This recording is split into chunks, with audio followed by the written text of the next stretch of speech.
hard to break us now. It's hard to break us. As a matter of fact, you ain't going to do it. Open look going. He hits it. What a play called by Tom Izzo in that timeout. I was 7 years old watching a football game by myself, and I saw those winged helmets come out of the tunnel, and I was hooked at that point. Hayden, Chicago! Oh my God! Hayden with the overtime winner! Jahmyr Gibbs to the end zone. Touchdown, Detroit Lions. You can't cover that man one-on-one. You just can't do it. He drives, lobs to JD for a jam. You play real good, you start. You don't play as good, you work your way back in. It's the American way, except America has gotten soft. But that is the American way. That's the way it works. This is the 6-6 King Jameson Williams, he's got it! Touchdown, Lions! Now it's Larkin with a burst of speed. He scores! Gives the United States the lead for the first time tonight. Hi, everybody. Glad you're with us on a Tuesday here on X's and Bros throughout the great state of Michigan. Excited to talk to you today about a lot of different things. We will pick it up with Omari Sankofa, the Free Press Pistons beat writer. He will join us at 8:35. That will be an enjoyable conversation because Trajan Langdon will speak to the media later on today. And there are certain things that we have said in the past about general managers in general. When you say specific quotes or give specific quotes, they are tough to live down. And one of the things I think with Trajan Langdon is the fact that he has said, I've got to see, in so many words, I've got to see what this team is like. We haven't even won a home playoff game. That was before this season. That was right around the trade deadline. And I said at the time, this is a tough thing to walk away from because people are going to use that against you. Might be a little strong, but people are going to use this as a reference point. It's similar to that of the Lions saying we're good.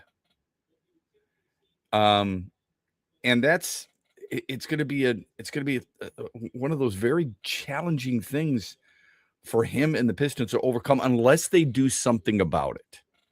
And I think that is vital for him to address later on today. So we'll get to Omari Sankofa at 8:35.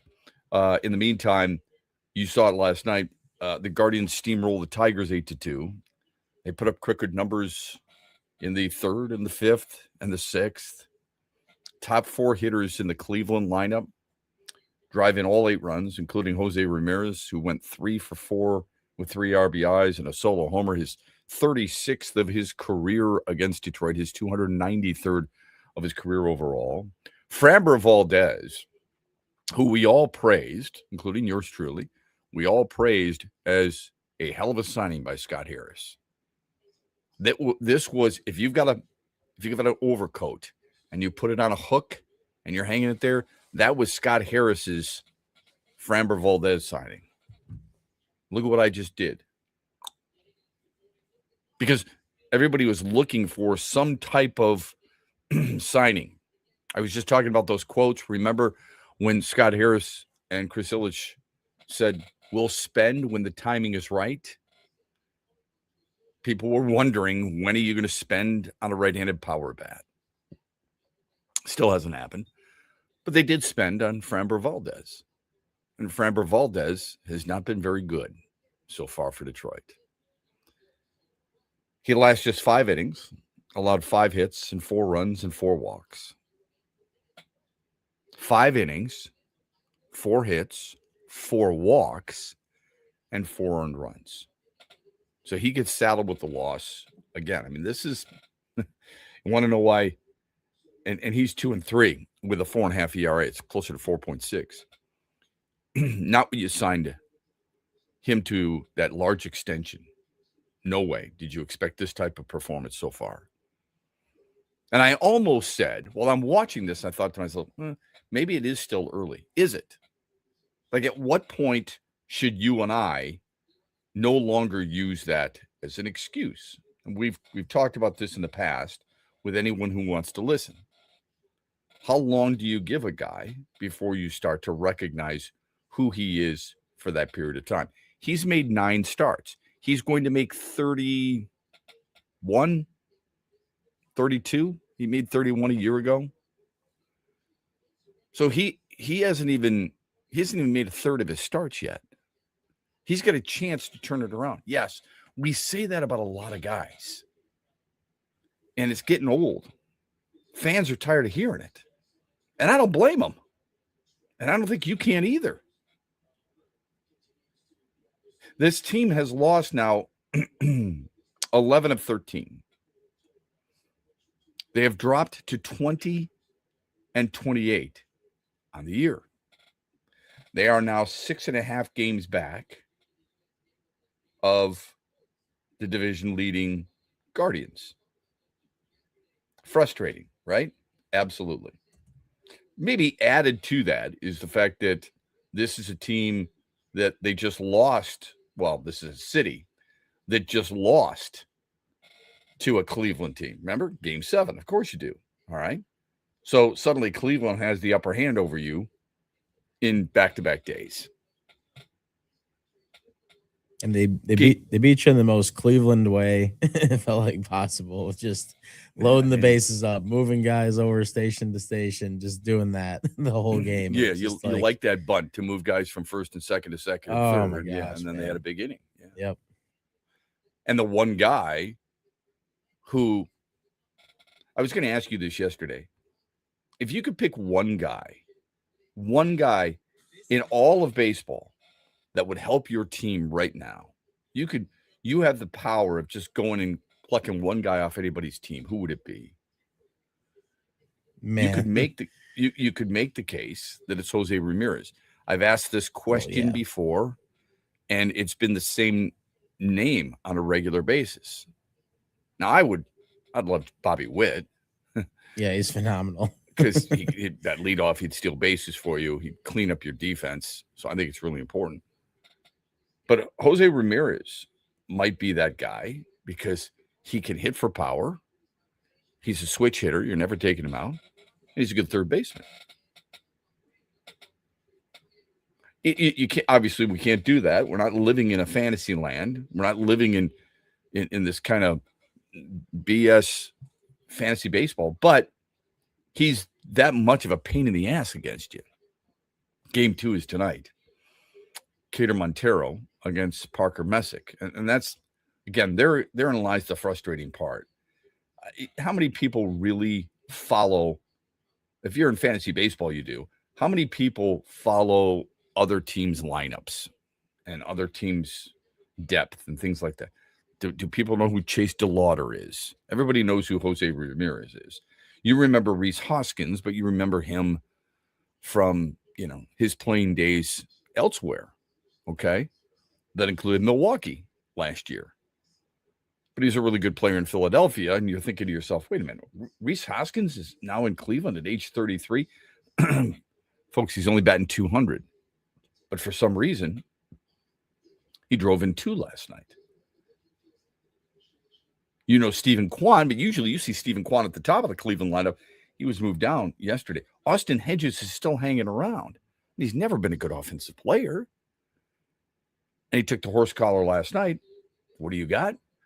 You got a team out there, Cleveland. How they do it is incredible. It really is. But it's a Cleveland team that, it's not like they beat the hell out of you. 8 hits, that's fine. It's a good day. It's a good day for them. 9 hits, whatever it was.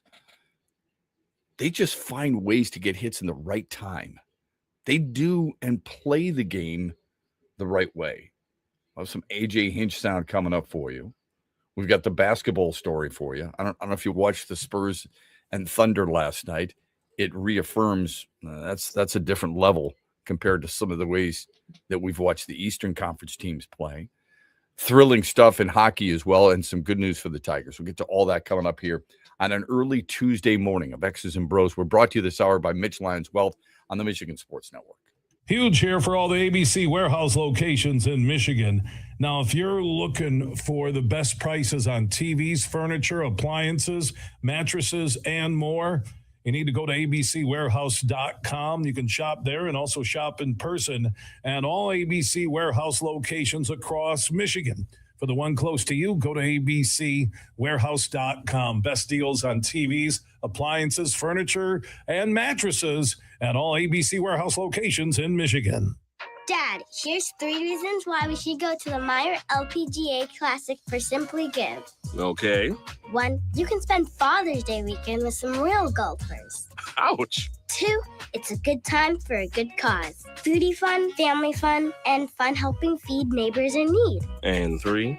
3, do you really need another reason? Join the fun June 18th through 21st at the Meyer LPGA Classic for Simply Give. Learn more. Huge cheer for my good friend Josh Garvey and the team at Dorn Mayhew, West Michigan, one of the world's top accounting, CPA, and business firms. Our worldwide headquarters are in Troy, Michigan, on the east side of the state. And Josh and his team connect with all the sports fans and businesses across Michigan. They bring you John Beeline on the Huge Show. They bring you Lomas Brown during the Lion season. They are a top shelf team when it comes to growth and understanding what their clients need. And mix in when we do the Beat Huge contest or the NCAA March Madness brackets. Thank you, Josh Garvey, for what you do for the Huge Show and the Michigan Sports Network. Simple and easy. Just find Dorn Mayhew on all the social networks or just Google Dorn Mayhew and find out how they can help your business. And again, a special thanks to Josh Garvey and the Dorn Mayhew team in West Michigan.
they've obviously got some holes to fill here, and they knew that coming in.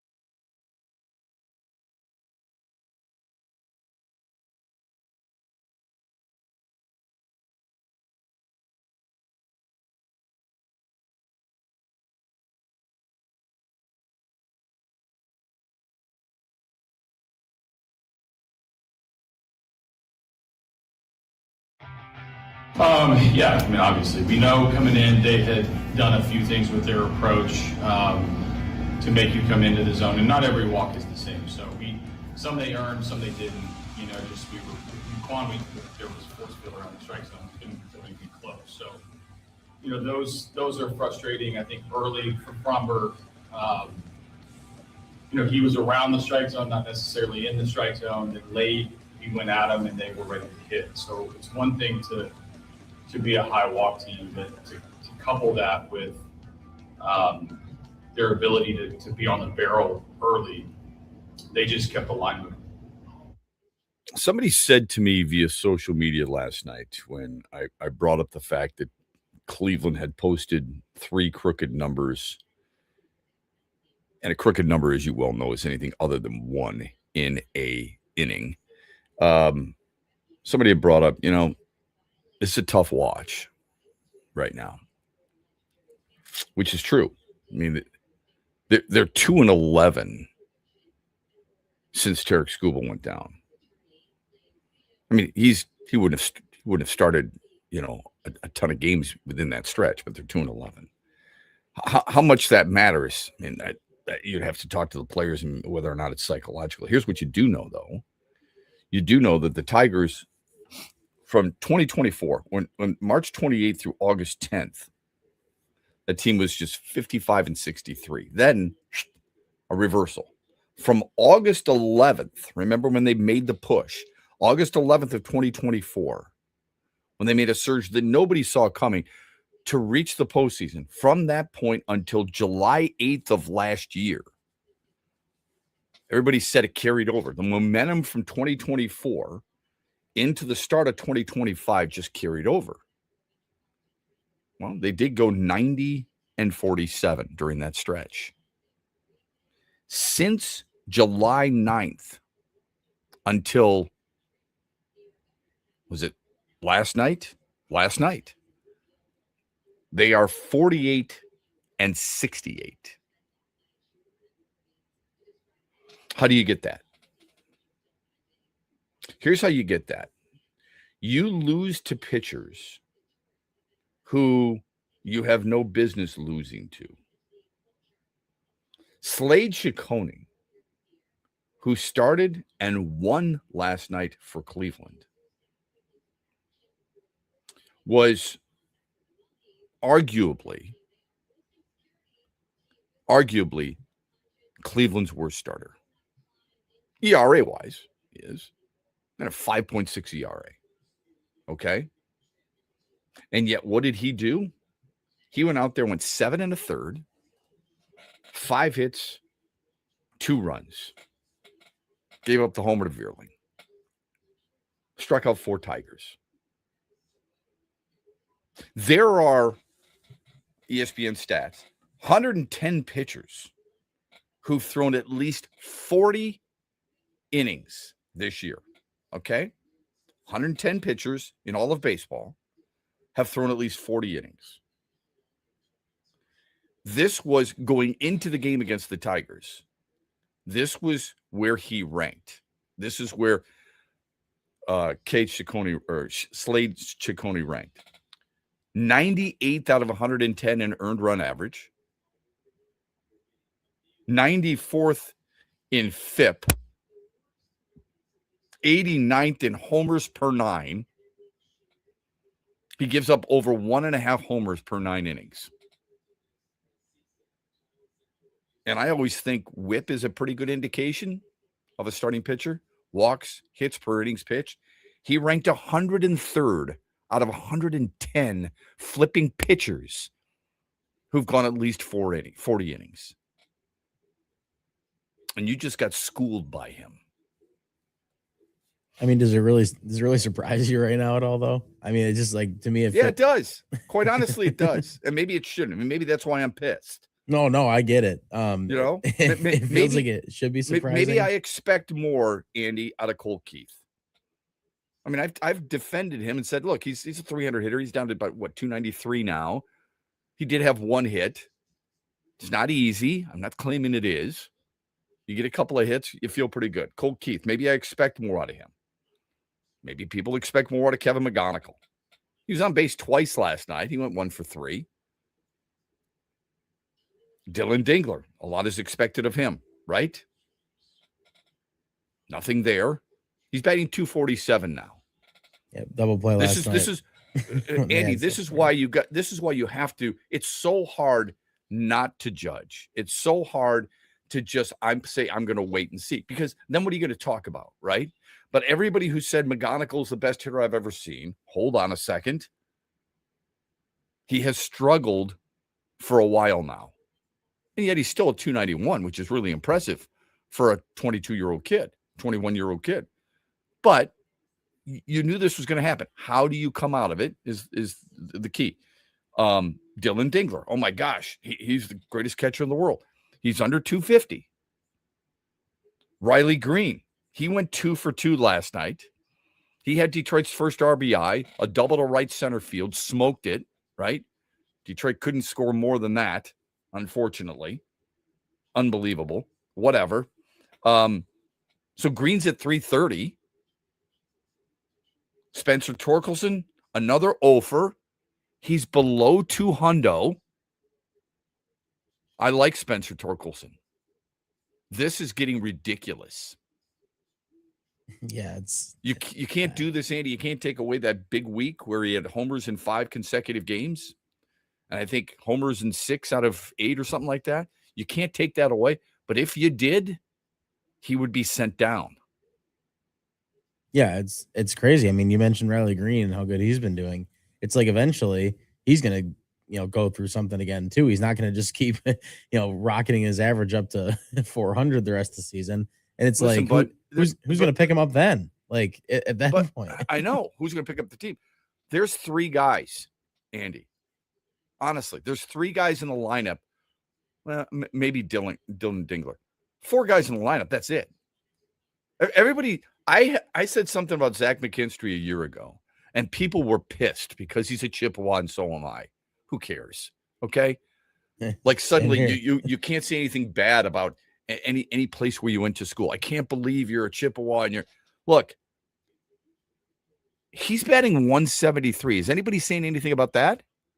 I mean, you know what I heard on a broadcast? He's had some really good swings.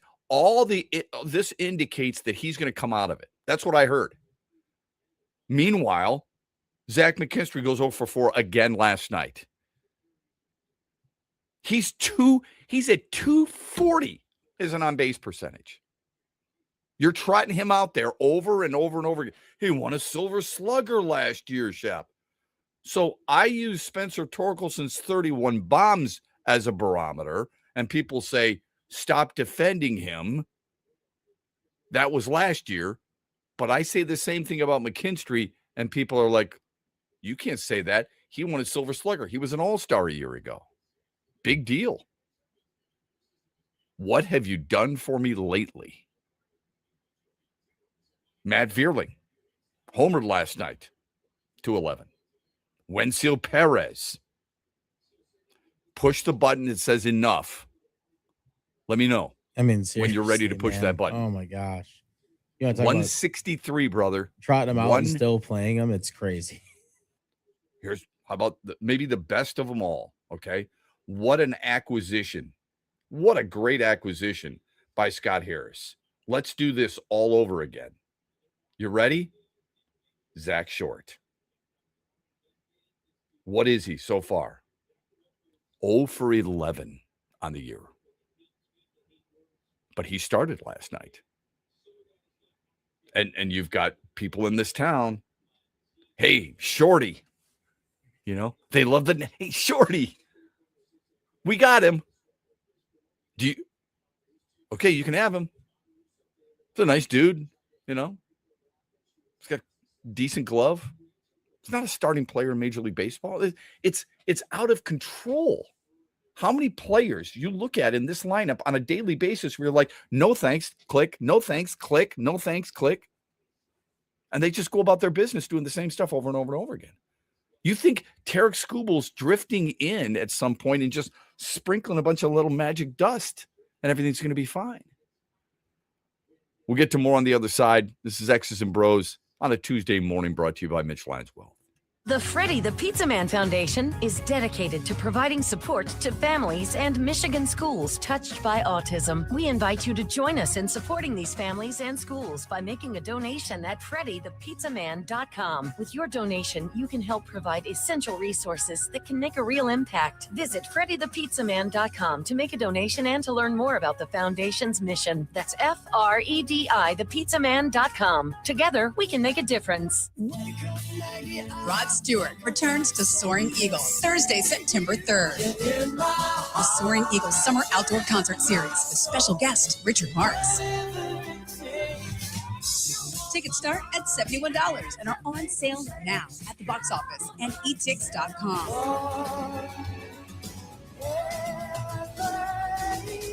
One last time, Rod Stewart with Richard Marx, September 3rd, SoaringEagleCasino.com. Dad, here's 3 reasons why we should go to the Meyer LPGA Classic for Simply Give. Okay. 1, you can spend Father's Day weekend with some real golfers. Ouch. 2, it's a good time for a good cause. Foodie fun, family fun, and fun helping feed neighbors in need. And 3. 3, do you really need another reason? Join the fun June 18th through 21st at the Meyer LPGA Classic for Simply Give. Learn more and get tickets at MeyerLPGAClassic.com.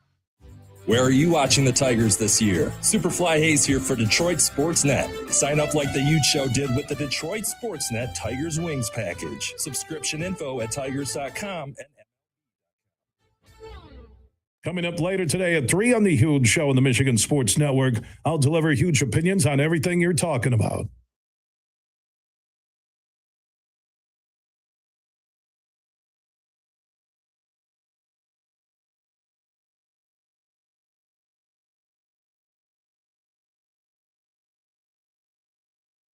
I'm still rolling with him. I don't think Detroit is going to get a better big man than Jalen.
basketball has changed with traveling, carrying the ball a little bit, the fouls and the flopping.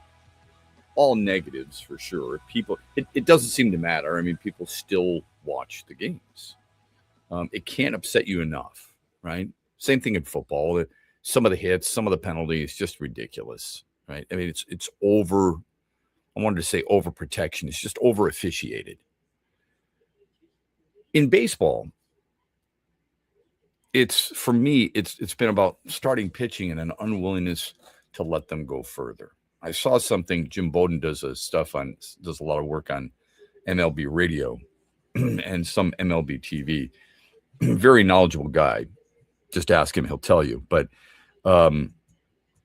he tweeted this out last night. Starting pitchers going 7 innings or more. The percentage of starting pitchers in Major League Baseball who last 7 innings or more. Are you ready? In 2005, there was 35%. That's a good chunk. Next year, 31%. It dipped below 29%. It didn't dip below 29% from 2005 through 2015. Okay? Here's what it's been over the last 6 years. In 2021, 13% of Major League Baseball starters lasted 7 innings. In 2022, 14%. In 2023, 12%. In 2024, 13%. Last year, 11% of the starting pitchers lasted 7 innings. So far this year, 10%. I mean, it makes the game completely different when you're talking about it in that way, with not having starters go that long. It's wild. Yep. I think it makes it look totally different. Doesn't make it look better. Who cares if it's different? I want to know if it's better. Hell no. Yeah, no, I wouldn't be in that party. Look at the bullpens. Be honest with yourself. You're watching the game last night. Do you want to see Connor Siebel? I mean, he's done a decent job. He's got a 3 ERA. I mean, do you want to? Which actually isn't that good for a reliever. But he comes in. He didn't give up a run in 2 2/3. How many times do you have to see Emmanuel De Jesus? I think every Tigers fan's probably see him enough at this point. Is there ever one point where you and your girlfriend are watching? Honey, can you come in here? Why? Brant Herter's coming in. No, this is a big deal right now. Well, I don't want you to miss this. Holy mother, honest to God. I mean, it's obvious. It's ridiculous. But the reason I give you those numbers, Slade Ciccone lasted 7 1/3. Yeah, that's crazy. Would you have guessed that? Going into the game last night with his numbers, if you're looking at those numbers in the right-handed column, did you think he would have gonna? Hell no. It doesn't matter how bad they've been. You couldn't have thought that. Like, he's been terrible. It's beyond belief right now. Yeah, it's like but with this group, a lot sometimes, like when they've gotten in these hitting slumps, man, like it's bad. And this is like a lot like we were watching the end of September, it feels like. Yes, but it's not just the hitting slumps. Yeah, no, it's Framber Valdez couldn't get them out. No, yeah, they're as a team right now, they are unrecognizable. It's hard. Yeah, exactly. It's not like it's not what you remember. Like I don't blame anybody for having expectations coming into this season. I really don't. And I'm not saying like it's like it isn't over. It is a long season, but how many times are we gonna have to say that before you have to just kind of assume the other. You know what I mean? Like it's mind numbing right now. Here's the other thing that I keep seeing though, Andy. 13 guys on the IL. Yeah, it's gotten to the point now where it's like it's such a convenient. I mean, it's a low-hanging fruit, convenient excuse. And if somebody actually dove into it, like you and I have done so far on this show, almost on a regular basis, please just listen to us. You are thinking that the guy, sure, Scooble, big deal. You're thinking that certain guys, Parker Meadows, Javier Baez, are so important that you're Sure, Melton's a big deal. Reese Olson seems like he's never healthy. Justin Verlander was one start. You're making it sound like you've missed out on an all-star lineup, and nothing could be further from the truth. No, regardless if you think that, like, these players matter or whatever, like, your depth has to be able to hold you afloat better than this when you pride yourself on your organization, like, being good because of who you drafted and saying that all your level. I mean, last year, it's all the talk was, like, all the levels that in the farm system were good, right?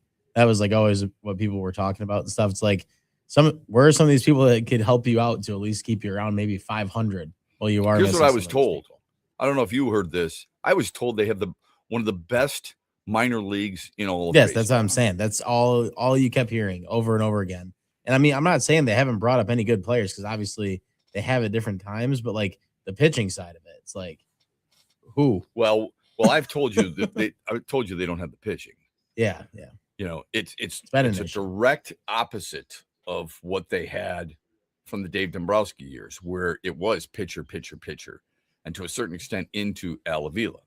And now it's about some of the position players, which is a really good thing, but there's just no arms. The loss of Skubal is totally legitimate. The loss of Melton is really important. Were you counting on Reese Olson before? Jackson Jobe, folks, it's been since June of a year ago. I mean, come on. You knew you weren't going to start the year without that. So you can't use that as an excuse. You could have planned for this. You knew you weren't starting the year with Reese Olson. So you could have planned for this. If you think a pair of 250 hitters and one who's batting 220 is really going to, and another guy who's batting 216, if those are the guys you're missing out on, and those are the guys you think were going to help you get over the top in the division or the league, what have you been smoking? The same people who are saying that are going, here's what they need to do. You need to be bold and brash and trade this guy and trade that guy. The same guys you missed that they're not back in your lineup. Here's the good news. Tarek Skubal threw off a Comerica Park bullpen mound for the second time. Looks like he's expedited his process. He should be back in June. Now, the Tigers are 2-11 since he went on the IL. There is your narrative. Go ahead and run with that. When you go into the office today, talk to people and say, they're 2-11 now without Skubal. Are you serious? I mean, like, how are you going to use that though for a guy that pitches one every 5 days? Like, right. I don't care. Give me a break on that. It just, amen. It drives me nuts, man. When I heard that last night too, at one point, I'm like, I understand that it's a fact, and maybe it got in their head or something like that. I do believe in chemistry with a team. It doesn't matter. Like, you shouldn't lose. Your guys have got to be stronger than that to win some of these games too, to hold you afloat while some of those players are out. And you can't just go 2-11 and be okay with it. It doesn't make any sense. Said perfectly. If you're relying on a guy, like you said, who's going to start every fifth day, but in between, he's going to be sitting at the top step of the dugout and screaming, "Atta boy, get after him," and it means that much to you, how strong-willed is the rest of your squad? Hockey, the Canadians get an Alex Newhook goal, 11-22 into overtime. They beat the Sabres 3-2. They advanced to the Eastern Conference Finals. Buffalo lost games 1, 5, and 7 at home. They're 1-7 all time in game 7s at home. If you're a Buffalo sports fan, you don't have any baseball to look forward to. Well, maybe the Bisons. Okay, go enjoy a AAA game. Think of this. Your football team lost in overtime to Denver a year ago, 33-30. Now your hockey team that won the best division in the sport lost in overtime to Montreal. San Antonio used double overtime to beat OKC 122-115. They take game 1 of the Western Conference Finals. How great was Victor Wembanyama? This great. 41 points, 24 boards, 3 blocks. The last player, the only player to ever do that, have a 40-20 game in their conference finals game 1 debut, Wilt Chamberlain. Not bad company. Oh, and by the way, the belief that you've got to have playoff experience. The Spurs rolled out the youngest starting lineup in history in the NBA Conference Finals. Dylan Harper's 20. Stephon Castle's 21. Vassell's 25. Wembanyama's 22. Their average age last night to start against the defending champion on the road and a place where OKC had the best home record in all of basketball. If you believe certain things matter, if you believe home court matters, nobody had a better home record than the OKC Thunder. They went 34-7 at home. The average age for the Spurs, 22 years and 346 days. Not bad. It's a hell of a performance. If you think the MVP belongs in Shai Gilgeous-Alexander, I mean, I suppose that's fair. We mentioned it yesterday. It's a little odd that he didn't lead the league in any one particular category like that, but he was up in the top 5 in a lot of different categories. Here's how impactful Victor Wembanyama was. When he was off the floor, OKC was 10 of 16. When he was on the floor, the Thunder were 16 of 50. That's impact, man. That is an impact. Here's the Mitch Lyons Wealth Poll question of the day. Besides Cade Cunningham, which Piston is untouchable? Asar Thompson, Ron Holland, Jalen Duren, Isaiah Stewart. Vote as often as you want at XB Mornings. We give you the results tomorrow in the 8 o'clock hour. Tigers 4-12 in May. 4-12. This was, if you recall, at the beginning of the month, I said this was the month to try and take advantage. I'm not suggesting that this is where you pull away, or this is what gives you the necessary spacing in the division to separate oneself. But I did say you've got teams coming in who just, let's face it, up to that point aren't very good. Texas was one of them. Boston was one of them. Kansas City, the Mets, the Blue Jays, the Orioles, the Angels. None of these, the White Sox, none of these teams were 500. Nobody. And Detroit's gone 4-12. Why? Here's why. They have 8 homers in the month. Now 9, thanks to Vierling last night. They're second to last in home runs for the month. All right? They are fourth to last. Let's see, 27, 28, 29, 30. Yeah, fourth to last in runs scored. Held to 2 runs last night. They've scored 48 runs in the month. 48. In 16 games. Their batting average, for what it's worth, fourth to last. Their on-base percentage, 5th to last. Their slugging percentage, dead last. So Andy said about their offense, this falls right in line with what he was talking about. I mean, the ironic thing is this. Between these two franchises, Chris McCoskey of the Detroit News put this out there yesterday on Twitter. It's a really good quote, or a really good nugget of information. Since 2022, these two teams, before last night, these two teams had met 58 times during the regular season. Each team won 29 games. And they are 33-33 in head-to-head the last 4 seasons. So, I mean, Detroit could bounce back with a win tonight. They can still win the series. What we do here is you should be able to judge, comment, feel something about what your team did the night before or certain stretches. The reason I give you the numbers on what they've done 4 for 12 in the month of May is because it is a long sample size. Andy said 40 games and he would judge this team. Fair enough. I said 50 games and I would judge this team. You can judge them how you want. One game is probably a little bit too soon. A week might be a little premature as well. But if you're going to tell me that you don't believe in this team after 48 games, it's hard for me to sit there and combat that by telling you to relax, because there's only 2 games left before I judge this team. You still have over 100 games left.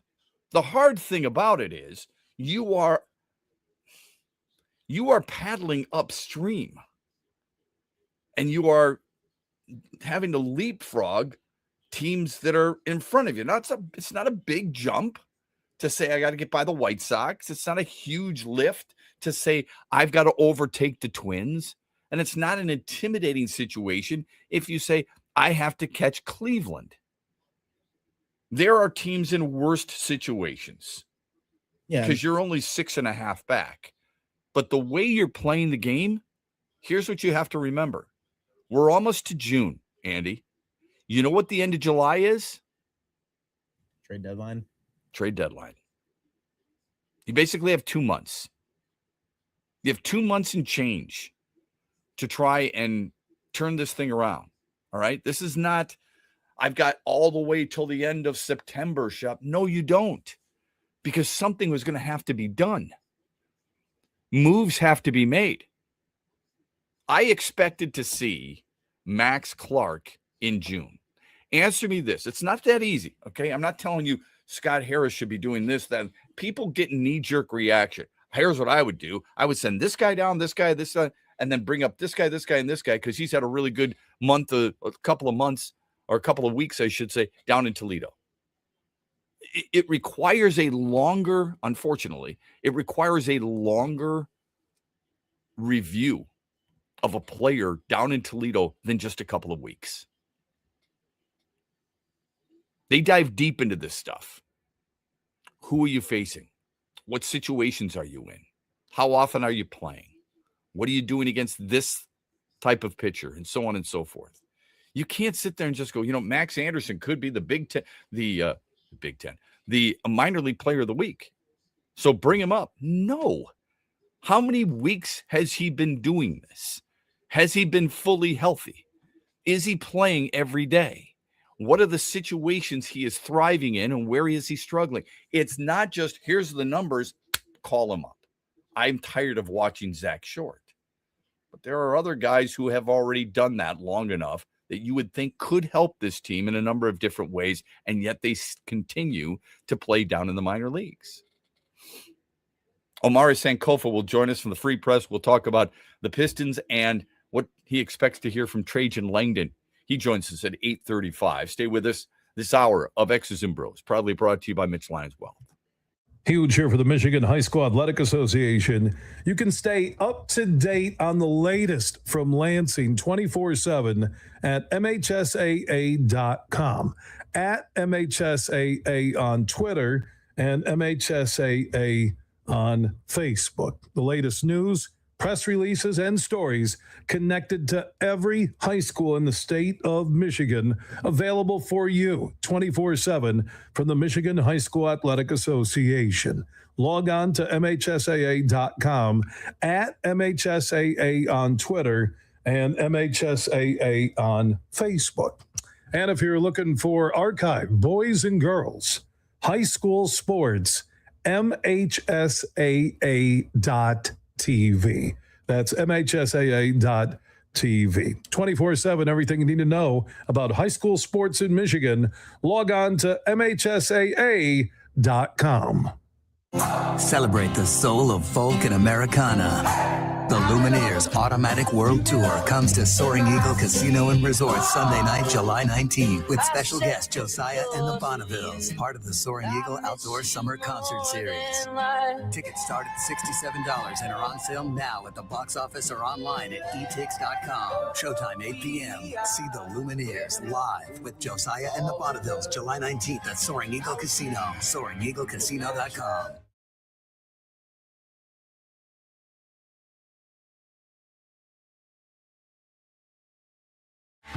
The stock market goes up and then it goes down. It's fine while you're saving for retirement, but as you get closer to retirement, it can cause stress. Mitch Lyons here, founder of Mitch Lyons Wealth. In my NFL days, this season could be a real roller coaster and a lot of fun, but roller coasters in retirement aren't as much fun. Do world events have you wondering if your retirement is safe? Will your money last even if the stock market were to take a dive? Have you had your retirement account stress tested to see what kind of risk you're actually taking? Let's not leave your retirement to chance. Hope is not a plan. Contact the pros at Mitch Lyons Wealth today and put us to work for you. Let's ensure your plan works even if the stock market doesn't. Text PLAN, P-L-A-N, to 844-867-8335. That's PLAN to 844-867-8335. MitchLyonsWealth.com, your best game plan to protect, grow, and win retirement. Investment advisory services are offered through MLW Advisory Services, LLC, DBA Mitch Lyons Wealth, a registered investment advisor. Make sure you listen weekly to our Moving Ferris Forward interviews with Ferris President Bill Pink and other leaders who are moving Ferris forward. Find out more about Big Rapids and Ferris and what they have to offer at ferris.edu. Efficient in really attacking the zone. I mean, he tries to beat you in the zone.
efficient in really attacking the zone. I mean, he tries to beat you in the zone, and then he'll get you a little bit of chase.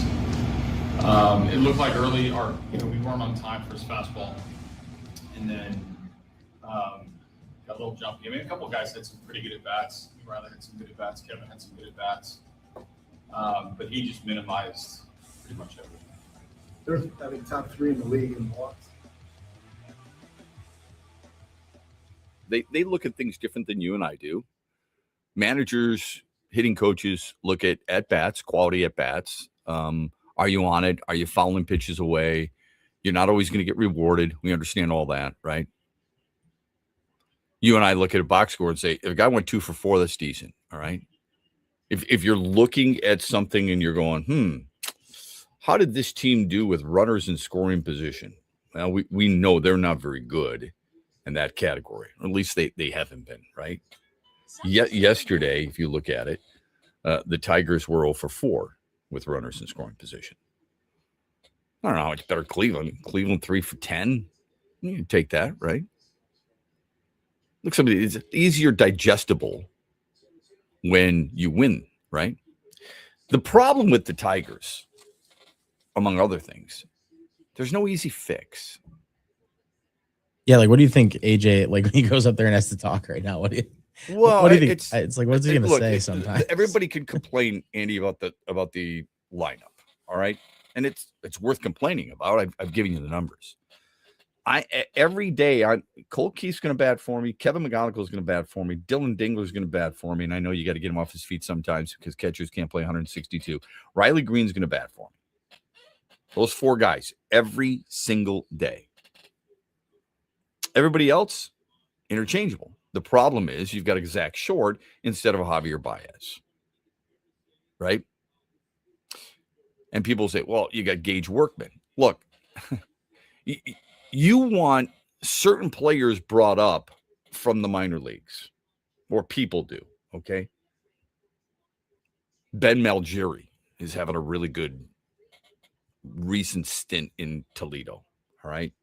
He's batting like 293. Max Anderson, I think, is up for Player of the Week, or was. Look at how well he's hitting 354. And people will say, I've seen enough of fill in the blank, including Gage Workman, who's batting 217 with the Tigers. I would remind you that before he got called up, he was tearing the cover off the ball in Toledo. He's one of those guys you wanted to see because he was batting 358 with the Mud Hens. So if we think that a guy's doing really well down in the minors, let's remind ourselves that you have to have a room for a 40-man roster. That's easy, right? Zach Short, you're off. Nobody picked him up last time. You've put him on waivers a couple of times and nobody's claimed him. So what, right? Not a big deal. Outside of the fact that he's a good guy and you don't like missing out on certain guys like that, bottom line is not a guy that you can't move forward without. I don't think anybody pictured Zach Short being on the roster at any point this year. I sure as hell did. So anyway, he's out and you put another guy on. Fine. The guy's got also some availability to be sent down to the minors. So you want to bring up a Max Anderson. Shep, Max Anderson, look at what he's doing. He's batting 354. This is great stuff. Okay, it's a different ball game. No pun intended. When you jump to the majors, you think you're just going to be able to translate 354 right to Major League Baseball. It didn't work for Gage Workman. It didn't work for Jace Young. Jace Young was having a nice year too. He came up to the majors. How did that work? Do you think Wenzel Perez was batting, $160 and got promoted? No. There's a reason they got promoted. And it just hasn't worked. Let me get to some text real quick, okay? From our friend Freddie. Tigers need an enema. I'm convinced BrO's wants Skubal back pitching. It is surprising he's back so fast and warming up. Well, I don't blame Scott BrO's as the agent who wants his client back in front of Major League Baseball scouts' eyes because of what's at stake in the offseason, but it doesn't behoove him to bring him up and have him get injured again. So I agree with the first part. You're probably, I mean, he's decreased his wealth unless he can come back and be who he was from before. I'm convinced that he wants him pitching too, but I also think the Tigers want him pitching. I also think Scuba wants to be pitching. Do Scott and Scott have Scott Boras and Scott Harris? I assume, I think that's a fair assumption, have a trade in place already if he pitches well? I don't know the answer to that. It's a good question. Here's what I would ask you if they do. Who's the team that would trade for him for half a season? You'd have to give up quite a bit, right? Is that fair to say? The guy before his injury was pitching like the Cy Young Award winner that he was previous 2 years. Answer me. Do you think you would have to give up a lot to get him? I would say yes. What team is willing to do that for half a year? Folks, you and I know this. There's only a certain number of teams that can afford him in the first place. If, and this is a big if you think that he's going to make $400 million, okay?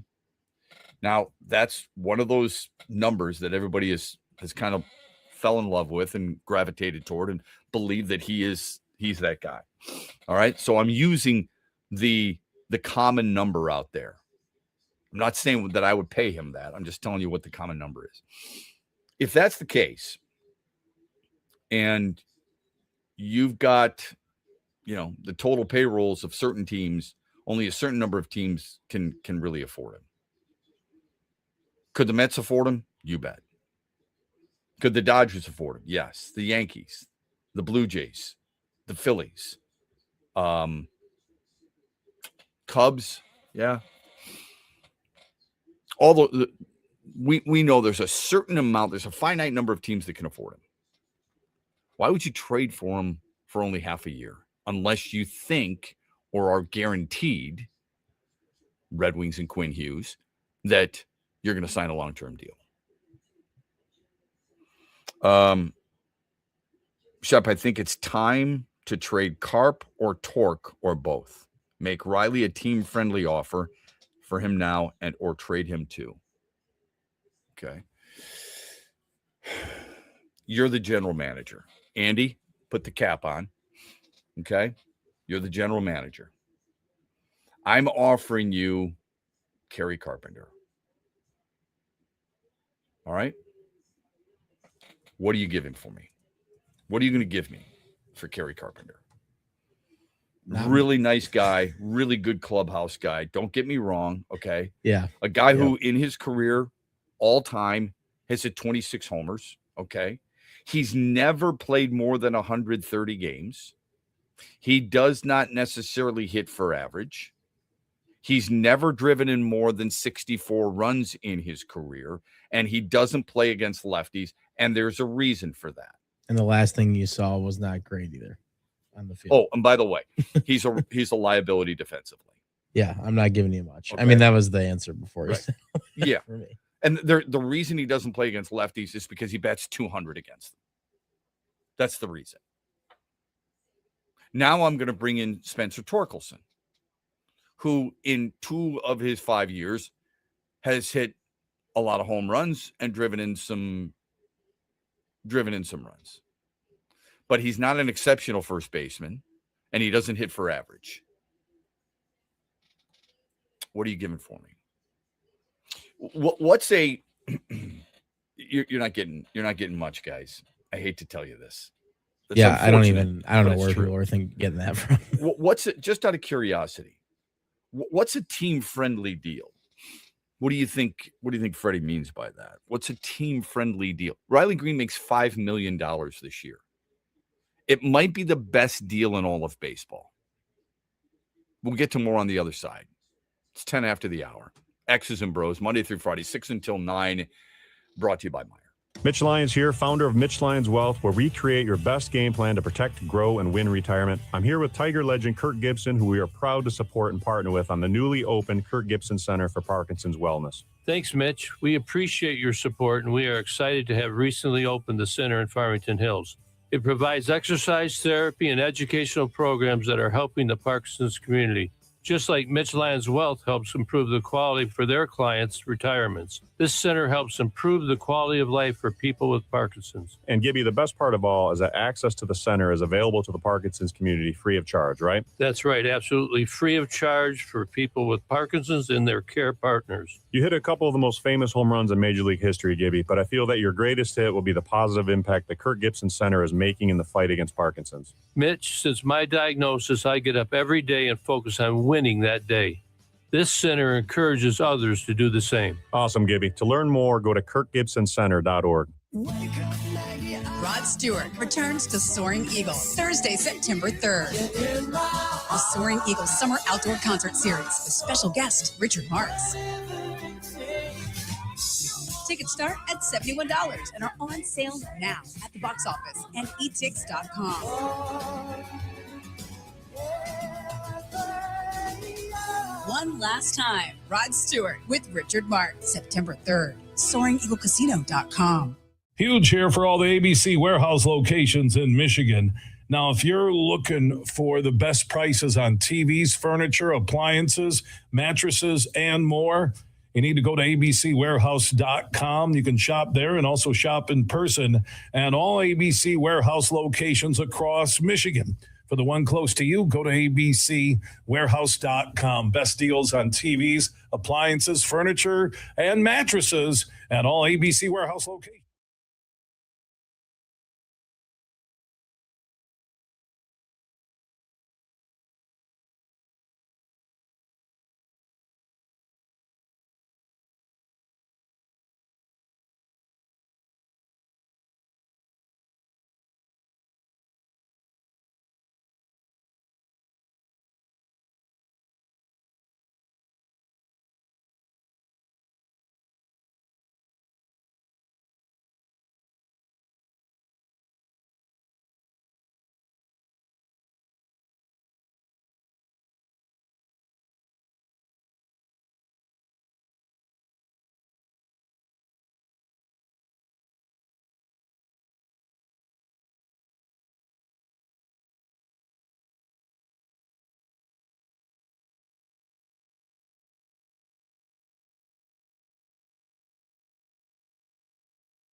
This is what I love about my man Freddie.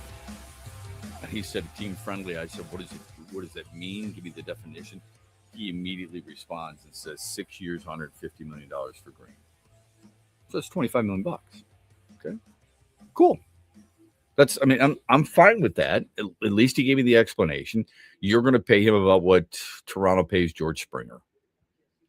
And if you go, oh, come on, he's never accomplished George Springer. Remember, Colorado paid Chris Bryant 26, paying him $26 million per year. Yeah, I think that's. I used with during the break. I used this with Andy. And do you like Julio Rodriguez? Do you think he's a really good player? I mean, he's a 3-time All-Star, a 2-time Silver Slugger. Julio Rodriguez is a guy who, in his career, it's early in his career now, averages 271 batting average, 30 homers, and 92 RBIs. In his career, that's the average. Riley Green's 270 average, 24 homers, but he's hit more than Rodriguez has in any single season. And he's driven in, on average, 87 runs. They're pretty close. Rodriguez has a $209 million contract where he makes $17 million a year. So I don't think Freddie's that far off. I really don't. You could make it a longer-term contract for a larger number, but a smaller AAV. Either way, that's fine. He gave me what I asked for. I greatly appreciate that. Okay? Christian Yelich makes 27. What if you were Riley Green's agent? Who would be the barometer? It's not Kyle Tucker. It's not Juan Soto. It's not Mike Trout. Cody Bellinger. Cody Bellinger makes $33 million a year.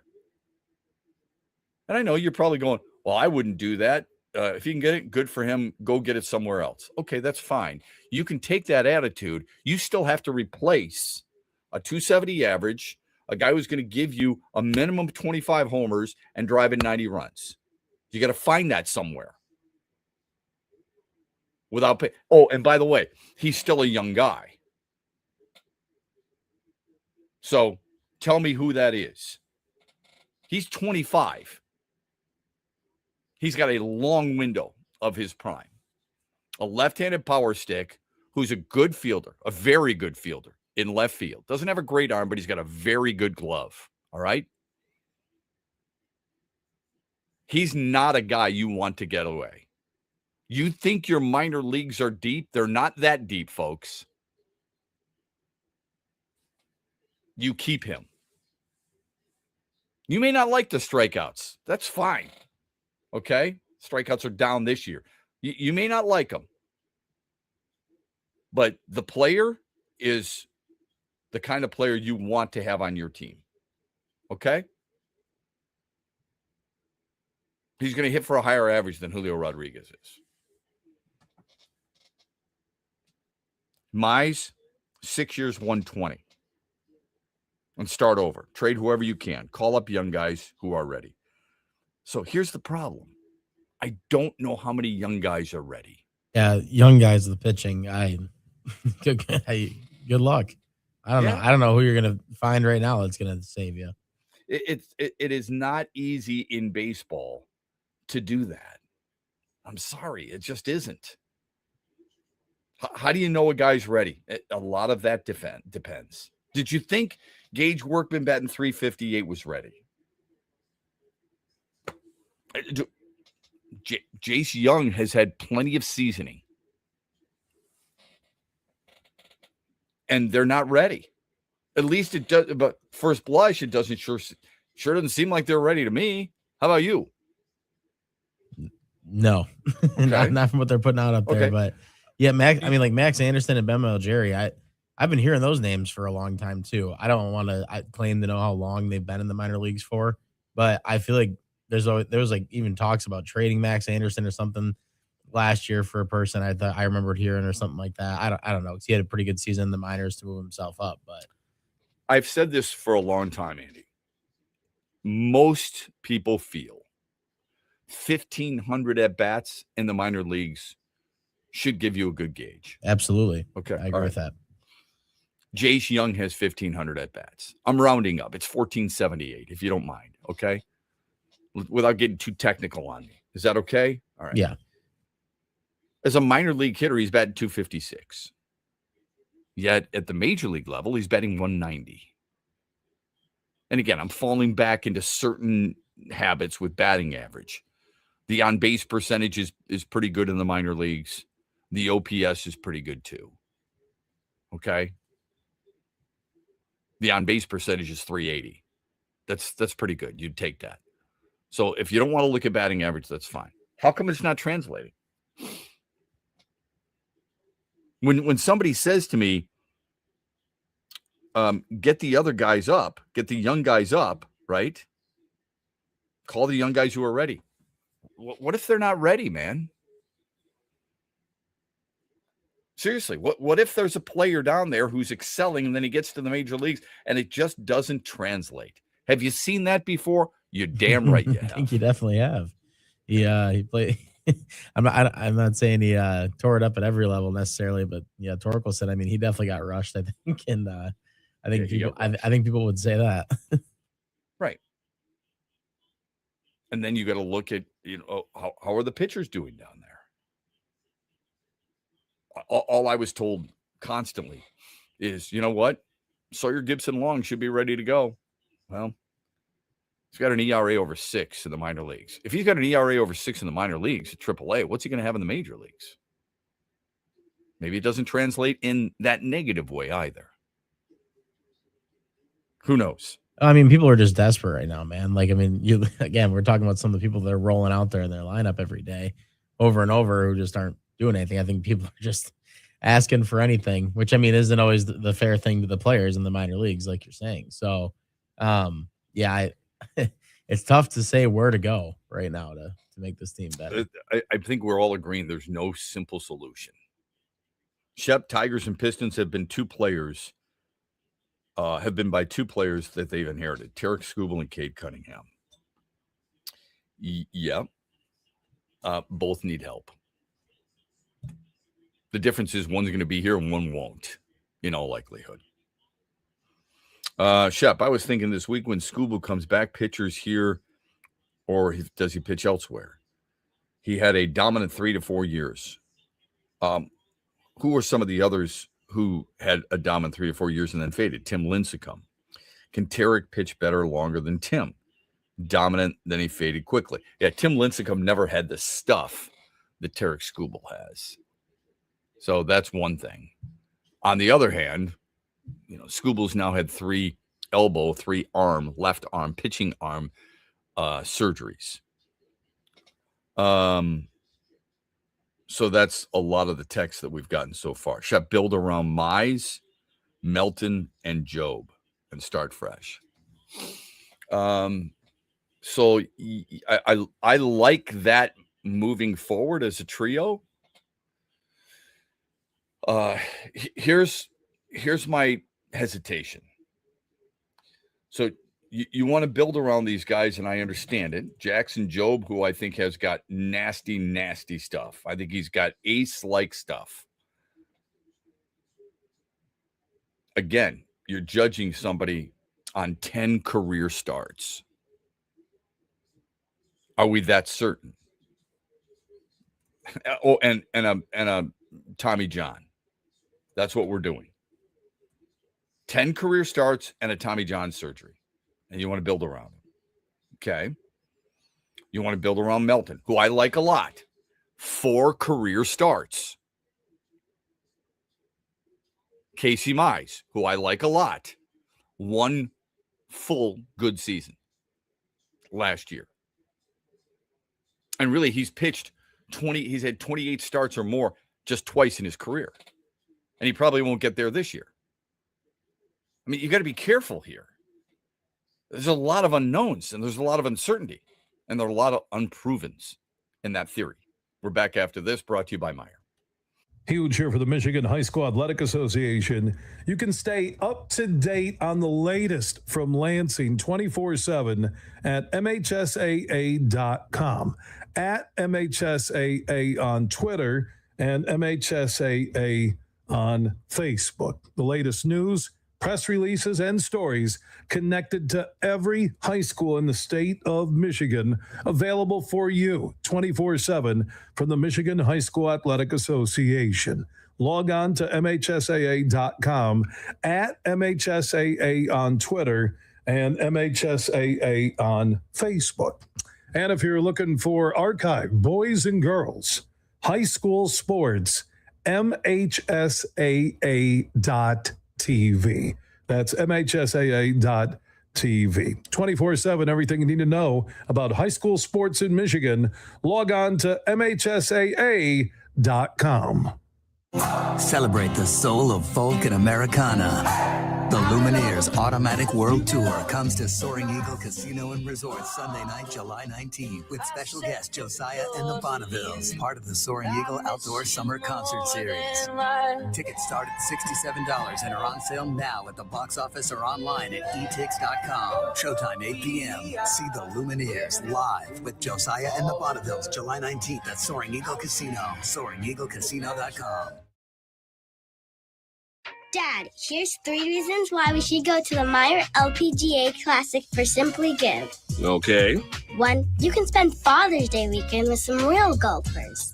Ouch. 2, it's a good time for a good cause. Foodie fun, family fun, and fun helping feed neighbors in need. And 3. 3, do you really need another reason? Join the fun June 18th through 21st at the Meyer LPGA Classic for Simply Give. Learn more and get tickets at MeyerLPGAClassic.com.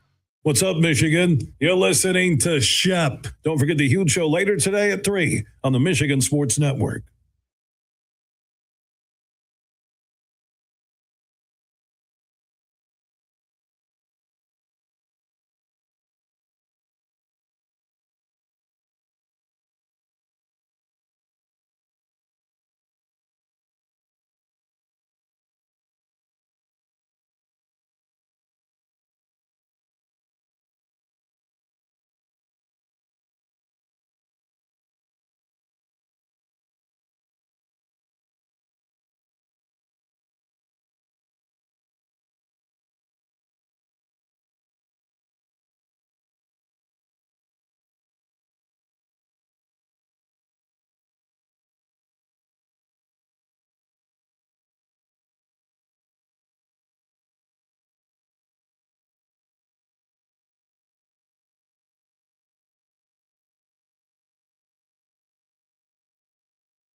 they've obviously got some holes to fill here, and they knew that coming into this postseason. As happy as they were with the success of the regular season, they understood this was a team that was not yet a finished product. And I think that what was exposed to a degree was the lack of perimeter shooting. Duncan Robinson shot the ball pretty well in this conference semifinals, but they need more reliable perimeter scoring around Cade Cunningham, guys that can make shots.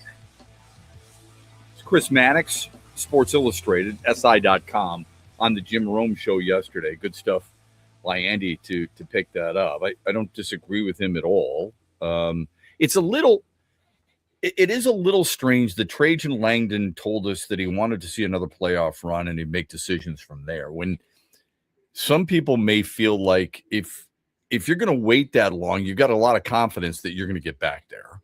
I'm not saying he shouldn't, but what did Dan Campbell say after the loss to San Francisco? That everybody's been bringing up. Yeah, right. So, I mean, there's no guarantee that we're going to get back there. I mean, well, let me ask you this, Andy. Let's start here. If you're Trajan Langdon, what did you learn? Well, I'd hope that you learn at this point that you didn't have enough. And that's what I found the weirdest about that statement, because the Pistons are the 1 seed going in. Usually when you're the 1 seed in sports, that means that you do have enough. So when he said going in, they knew that they didn't have enough, to the postseason, they felt like they didn't have enough. That's such a weird thing to say about a 1 seed. But do you think they were a legitimate 1 seed? No, I do. I do. I think the regular season definitely fed into that. I would take them more as a 50-win team. I think maybe if people played playoff basketball every single day. But okay, if that's the case, and we're going to use that as an excuse, because I hear that before. Cleveland wasn't a 64-win team a year ago. San Antonio and Oklahoma City, are they 62-win teams? I mean, first series between 62-win teams in 28 years. The last time was the Bulls and the Jazz. Are you telling me that you don't believe OKC or San Antonio are 62-win teams? No, I think that they are. I think that the difference with the East, is that it was a little banged up coming into this season, and people kind of expected the Pistons to take advantage of it because of that. Okay. Correct me if I'm wrong here. Were the Pistons not banged up at sometime this year? They were. Cunningham? They were. Okay. Yeah, for sure. They missed Isaiah Stewart. They missed They missed Jalen Duren. They missed Duncan Robinson. That's banged up because Tyrese Haliburton was hurt. If Tyrese Haliburton's on Indiana, and I think he's a really good player, are they better than 19 wins? Yes. Are they better than 46? Does he make that big of a difference? Can't say that for sure. Okay. I think I'm confused. The Jason Tatum, legit, without question. Okay. Boston with Jaylen Brown as an MVP candidate, I might add, they still won 56 games. So let's just say Jason Tatum's available all year. They win the East. Is Detroit better than New York? They beat the crap out of them by 30 in each of the 3 games. They did. I know it's regular season. You're trying to tell me, not you, Andy, but people in general. No, I get it. You're trying to tell me that you're going to take away 10 wins from the Pistons because the East suffered some injuries and teams didn't care, but teams cared in the West, and Detroit didn't have any injuries? That's bull crap. I don't think they deserve to have anything taken away from them because you win what you win and you earn what you earn. But I think that if people are coming up with these sentiments that they knew going into the playoffs that they weren't a complete enough team, I just find it weird that you can be the 1 seed or be the best team in your division, but you knew you weren't a complete team coming in. Because I feel like in most sports, if you're the 1 seed, you know that you're that good. And I feel like on the other side, people do think that OKC is the best team. So I don't know. The only explanation I could come up with for it is that the East wasn't as good as the West, I guess. But I agree. It also isn't fair to the Pistons to say that because they still made it to a game 7. And if they win that game and come out and don't play their worst game, we're talking about them in a different way right now. So probably, and most people probably would have picked the Knicks over them. Yeah, or but definitely I don't think you and Conference. I are picking them to get swept against the Knicks either, right? They would no, or definitely the fight. Western Conference champion is would beat them. People are going to pick the Western Conference champion Regardless. over the East representative no matter what. Yeah, I'm talking about a legitimate one. We're talking about injuries. Tyrese Halliburton, okay, I get it. Again, Detroit suffered some injuries. I want to know where Detroit sits in a real Eastern Conference with teams trying. You're trying to tell me that the Pistons were the only team trying? No, now, these are the same people who are going to bitch and moan that, hey, you know what? I want my players to try. I pay my hard-earned money. I take my time to go down there with my kids. I want effort. This team gives you effort, and then you hold it against them. That's a farce, man. It's an absolute joke. You don't think Detroit rested guys this year? You're in la-la land if you don't think that's true. Of course they did. So if Detroit isn't if they're not a legitimate 1 seed, which is what people have been saying, who is? Who's the legitimate one? Boston? Because they would have been healthy with Jason Tatum. Oh, okay. So in other Boston, maybe did they try? My guess is they did. Okay. Yeah, I don't think there's a runaway one in the division either way. If somebody did take it, because I mean, you could at this point with the way that the 2 series went for the Pistons, you could have made the argument that the Cleveland was just as close as them for sure. I mean, Orlando, hard to say. I mean, we still don't even know what happened if Franz Wagner was in those last couple of games. But we're talking about postseason. I'm talking about regular season. People are trying to tell me that they're not a legitimate one, and I don't get that. I don't understand what does a legitimate one mean. Well, teams don't try during the regular season. So Detroit tries. Then how do you know who the one would be? If a team's not trying, how do you know who the 1 seed in the Eastern Conference would be? So I'm getting off a little bit on a tangent. I just think that's a little bit of a joke, all right? And I think you're taking away something from a team that has earned something. What have you noticed, though? If you're Trajan Langdon and he says, I want to see a playoff run and I'm going to make my decisions from there, what do you think he saw?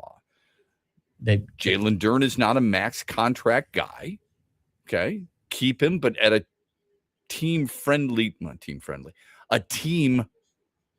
operated deal, right? The team is the one who wants to tell you what they're going to spend. And if you're not going to take it, go test the waters and we'll see if we're going to match it, since he's a restricted free agent. All right. Cade Cunningham. I've said this all year, though.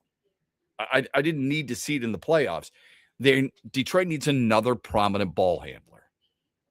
Somebody else who can take over the ball control duties while Cade Cunningham plays off ball. Yeah, I mean, look at what happened when Dennis Jenkins did step up a couple of times in the playoffs and actually play better basketball. Like they played some of their better games. It'd be nice to see somebody that can do that consistently coming off their bench for sure behind him, or start with him maybe if they want to play him off ball. Fair enough. Yep, I get it. But he's got to be a starter, and it's not Dennis. Yeah. I'm not saying that's my main ad. I just think it'd be nice to. I mean, like, I'm not saying Dennis Schroeder is that guy. I just felt like last year that was the one thing that I really liked about their team in that 1 series is that they could go to him and kind of confidently trust him to control the offense for a bit. Sure. What I would do is, first of all, I said this at the trade deadline too, so this is not hyperbolic. Trey Murphy III is the guy I would go get. Yeah, I love that name, man. I'm with you there. I would trade to get him. I think he is exactly what you need.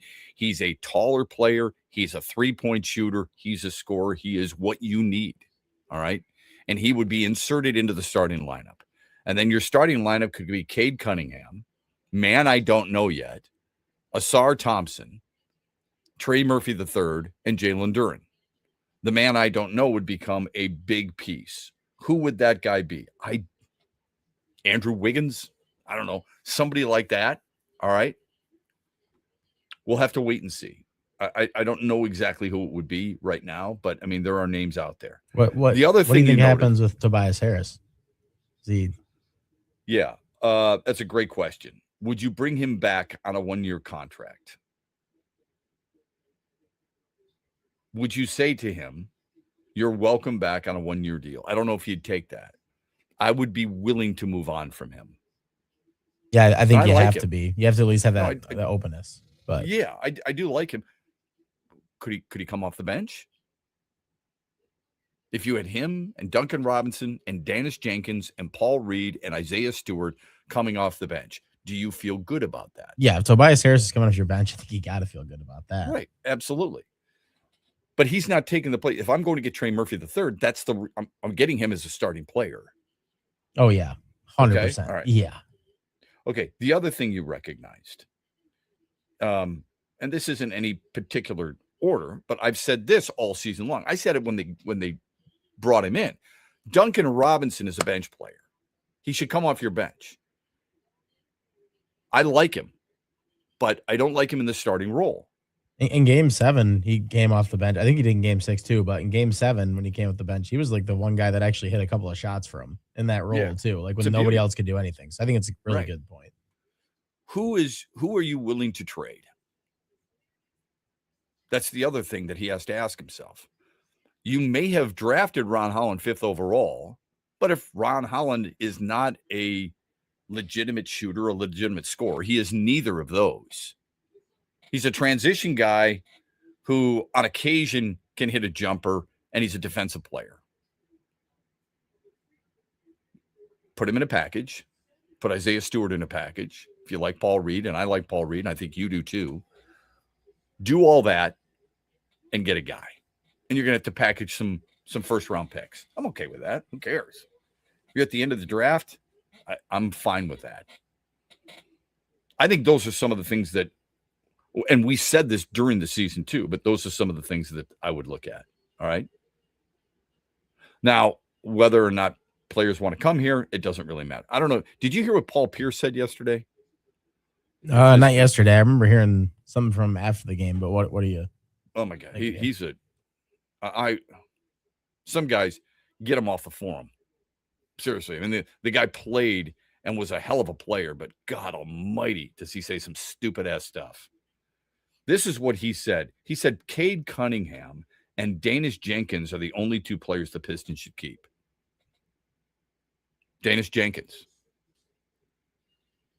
The rest, I did see his that, quote. yeah. The rest of them, I'm exploring trade options. I'm exploring that. Look at the roster. This roster has no upside unless Asar comes back and he's shooting threes like Klay Thompson. All right, cool, man. That's not going to happen. First of all, Asar Thompson, do I want him to be a better scorer? You're damn right I do.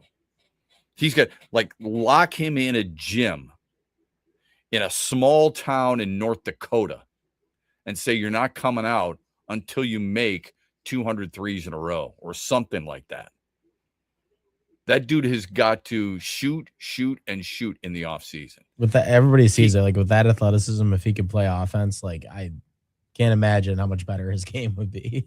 Agreed, but that was the knock on him coming out. Yeah, for sure. And his brother to a certain extent. Anyway, he becomes 12 points per game. You'll take it. 12, 13. Tobias Harris was 13 this year, I think, right? Yeah, with his defense, you would take that. Absolutely, you would. So you get that. You get a Trey Murphy III. Bear with me here. I like Trey Murphy III. I've said that for a while. He's 25 years old, so he's still a young player. Like I said, he's a guy who can shoot the 3. He shoots it at 38%. He's going to give you, this year he averaged 21.5 points per game. And trust me, New Orleans isn't just going to get, let me get rid of one of our better players. But he's exactly what this team needs. It would be ideal. But if you got him into your lineup at 20-plus points per game, and Cade Cunningham is playing the way he is, Tobias Harris buys in and says, I'll come off the bench and I'll give you, he wouldn't be able to give you 13 probably because he wouldn't be playing 28 minutes a game, but he'll probably play about 20 minutes a game and give you 11 to 12, 10 to 11 or so. Duncan Robinson comes in, gives you 12 points per game. It's adding up. And then, of course, you need that one guard. And I've heard people talk about Kyrie Irving. I wouldn't do that, but there are people who believe that. Think of the impact that you might be able to have. Think of how much better Cade Cunningham becomes with that situation. Now, I'm not saying he's going to do some historical stuff like Victor Wembanyama did last night. Victor Wembanyama passes last night. He passed Lou Alcindor, Kareem Abdul-Jabbar later on, as the youngest player with 40 points and 20 rebounds in a playoff game. Dude's 22 years old in 134 days. It's incredible. Absolutely incredible. He's doing stuff, as Udonis Haslem said last night, he's doing stuff that is, you just don't see it. It's incredible. Those are some of the things that I hope Trajan Langdon will talk about today. The big deal is going to be, what are you going to do with Jalen Duren? Chandler Parsons, who played a long time in the NBA and now does some things for FanDuel Network, I believe. He had this to say about Jalen Duren and what he would do if he were in the Pistons' shoes. Listen to this. I'm still rolling with him. I don't think Detroit is going to get a better big man than Jalen Duren in free agency ever. I don't think they're going to be able to produce something in the draft with how good they're going to be during the regular season with the picks that they're going to have. So I do think they need to pay him, but now we're starting talking 240, 250. I don't know. Maybe they can cut a deal. It's probably why they should have extended him before the season started. Too. This was a 50% drop off. This was a humbling experience for him, but I think he only gets better from here. I really do. He's 22 years old and he's a man-child. So I think it's important to bring that up. If Trajan Langdon wanted to take another look at the playoffs and decide on what his team needs to do, is there a similar mindset that you could say with a 22-year-old to see how he needs to grow as a player in the postseason as well? Yeah, and I definitely think you could see that, and you would have definitely some visions that he could only get better too, because I think the Pistons still like him. It's just at the end of the day, like the one silver lining might be they should, because I don't think anybody's going to offer him a max right now. They might get him for less because of it. Yeah, the whole comment about, maybe they should have extended him before the year, I think that is a joke. Yeah, it's armchair quarterbacking. I hate that. I really do. If you believe that, did you say it before the season began, or are you saying it now in retrospect? Say it before the season begins, and I get it. Saying it now is unfair to Trajan Langdon. You should have had the foresight to see that. Nobody else did. Give me a break. Yeah, not a person that said that before. He's eligible for a contract of about $240 million with the extension. I think a lot of people immediately say, no way would I do that. Okay, let's say you don't. Who takes his place? You've got to have a backup plan, right? If you added guys that we've been talking about for the last 10 minutes here, and they helped them, that's going to space the floor so much better, which has got to be one of the Pistons' most obvious and biggest problems right now. I feel like that, and that would make so much more room for Jalen Duren to do some things in there. Yeah, and before you say Paul Reed, who I like, I might add, I do, I like him, and he's only 26. But Paul Reed has never started more than 24 games in a year. And he's never averaged more than 8 points in a game, or 8 points per game in a season. And that was this year. He had a career year. It's not that I wouldn't want him on my team. There's a big difference between that and a guy who is used to logging about 13 minutes a game and jumping from 13 to 25, 26. Our phone number on the Meyer hotline, 866-838-4843. The text line, Sports Radio 21,000. You can also join us in the chat here as we stream live on X, Facebook, and YouTube, brought to you by Meyer. The stock market goes up and then it goes down. It's fine while you're saving for retirement, but as you get closer to retirement, it can cause stress. Mitch Lyons here, founder of Mitch Lyons Wealth. In my NFL days, this season could be a real roller coaster and a lot of fun, but roller coasters in retirement aren't as much fun. Do world events have you wondering if your retirement is safe? Will your money last even if the stock market were to take a dive? Have you had your retirement account stress tested to see what kind of risk you're actually taking? Let's not leave your retirement to chance. Hope is not a plan. Contact the pros at Mitch Lyons Wealth today and put us to work for you. Let's ensure your plan works even if the stock market doesn't. Text PLAN, P-L-A-N, to 844-867-8335. That's PLAN to 844-867-8335. MitchLyonsWealth.com, your best game plan to protect, grow, and win retirement. Investment advisory services are offered through MLW Advisory Services, LLC, DBA Mitch Lyons Wealth, a registered investment advisor. Mitch Lyons here, founder of Mitch Lyons Wealth, where we create your best game plan to protect, grow, and win retirement. I'm here with Tiger legend Kirk Gibson, who we are proud to support and partner with on the newly opened Kirk Gibson Center for Parkinson's Wellness. Thanks, Mitch. We appreciate your support, and we are excited to have recently opened the center in Farmington Hills.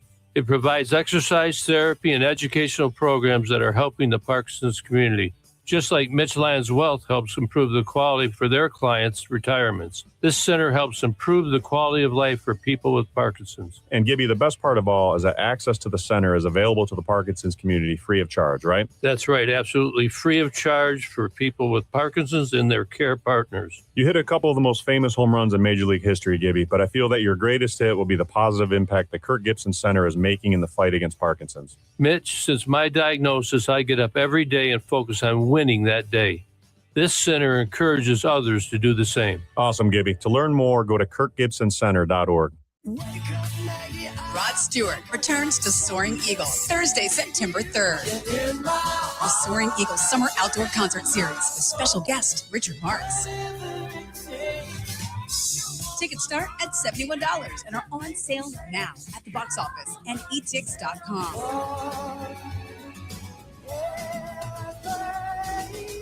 One last time, Rod Stewart with Richard Marx, September 3rd. SoaringEagleCasino.com.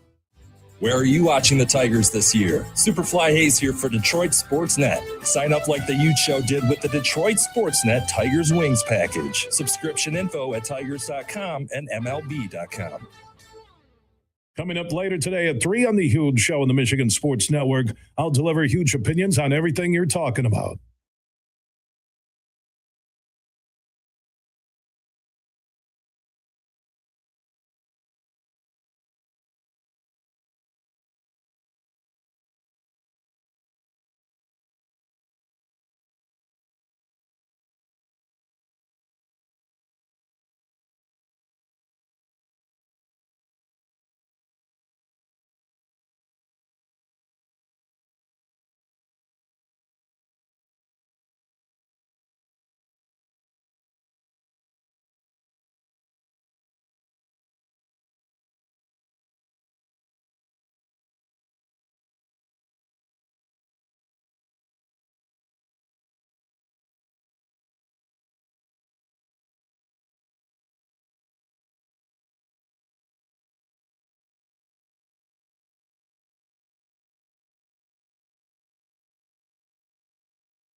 You know, colleges are having some issues, man.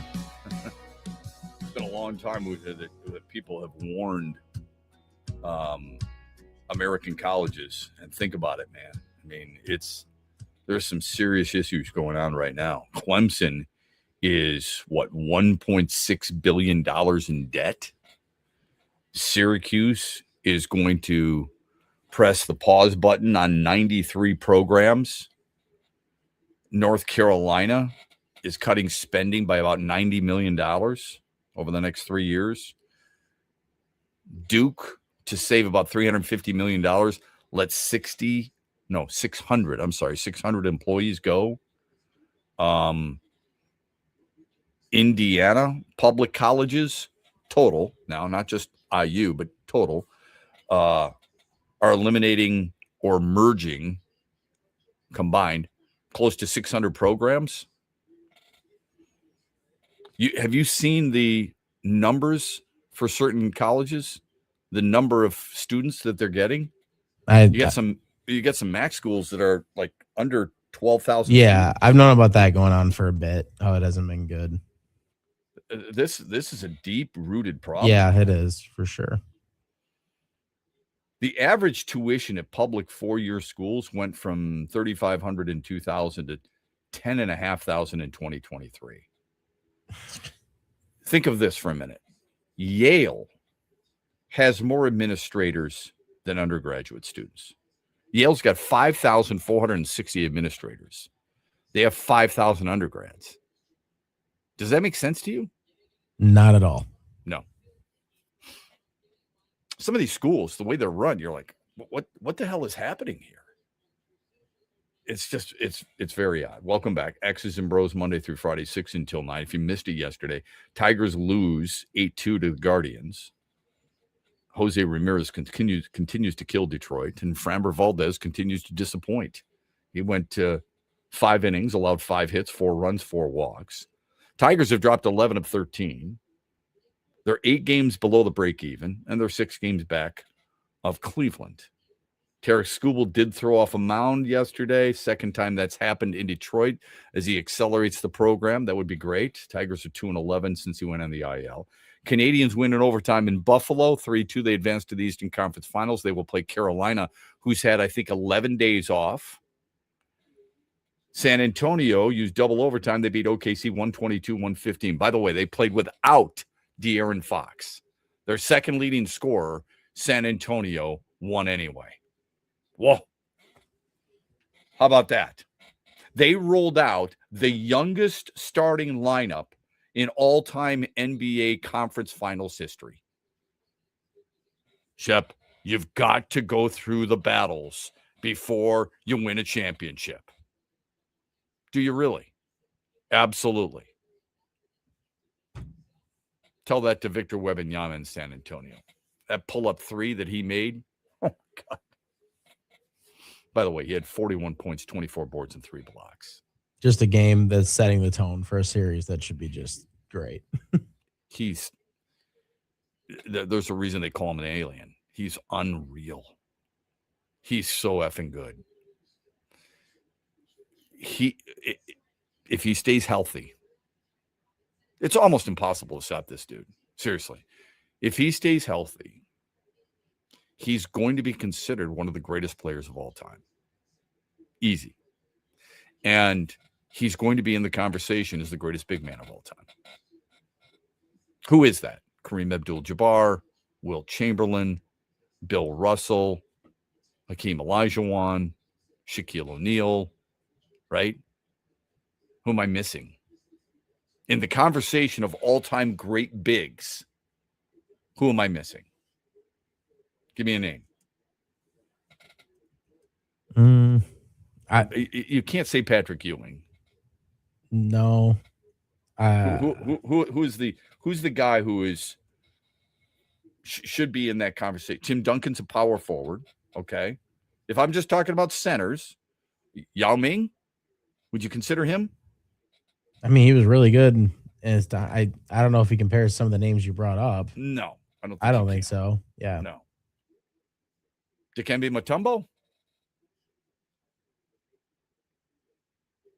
Don't say Joel Embiid, please. I won't. Dwight Howard?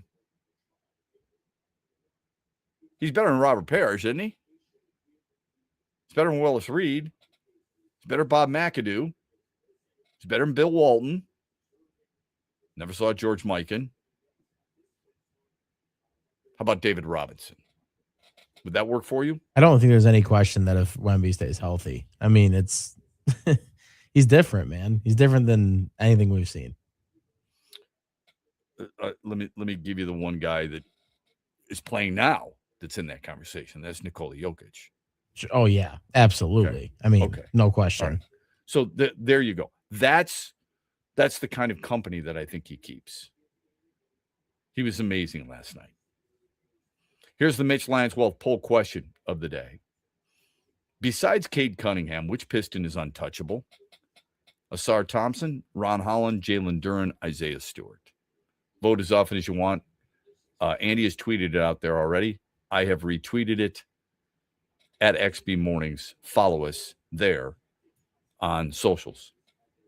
Home team records in the NBA Game 7s since the 2016 finals.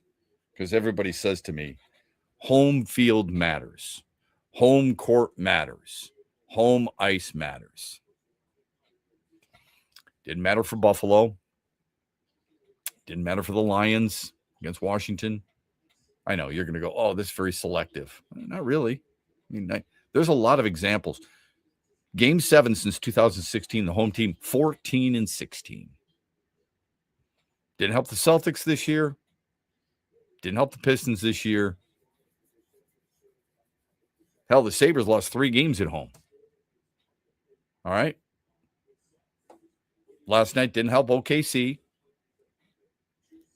Stan Van Gundy said this the other day, getting ready for Game 7. He and I and Eagle called the game, and Van Gundy said, the thing you have to do, was it Van Gundy or was it somebody in the pregame? I think it was Van Gundy. No, it was Van Gundy, yeah. Okay, he was talking, well, I was saying what they said.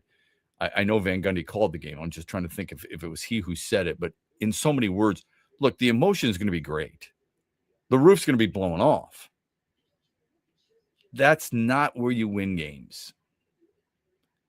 You have to actually, as a home player, reel it in a little bit because the energy is so high. The opposing team has to withstand it. Eventually, this all comes into play. Eventually, it all settles into a game, and it's another game. Buffalo was like a rave party. Andy goes to the rave parties. I don't. It's like a rave party, man. Okay?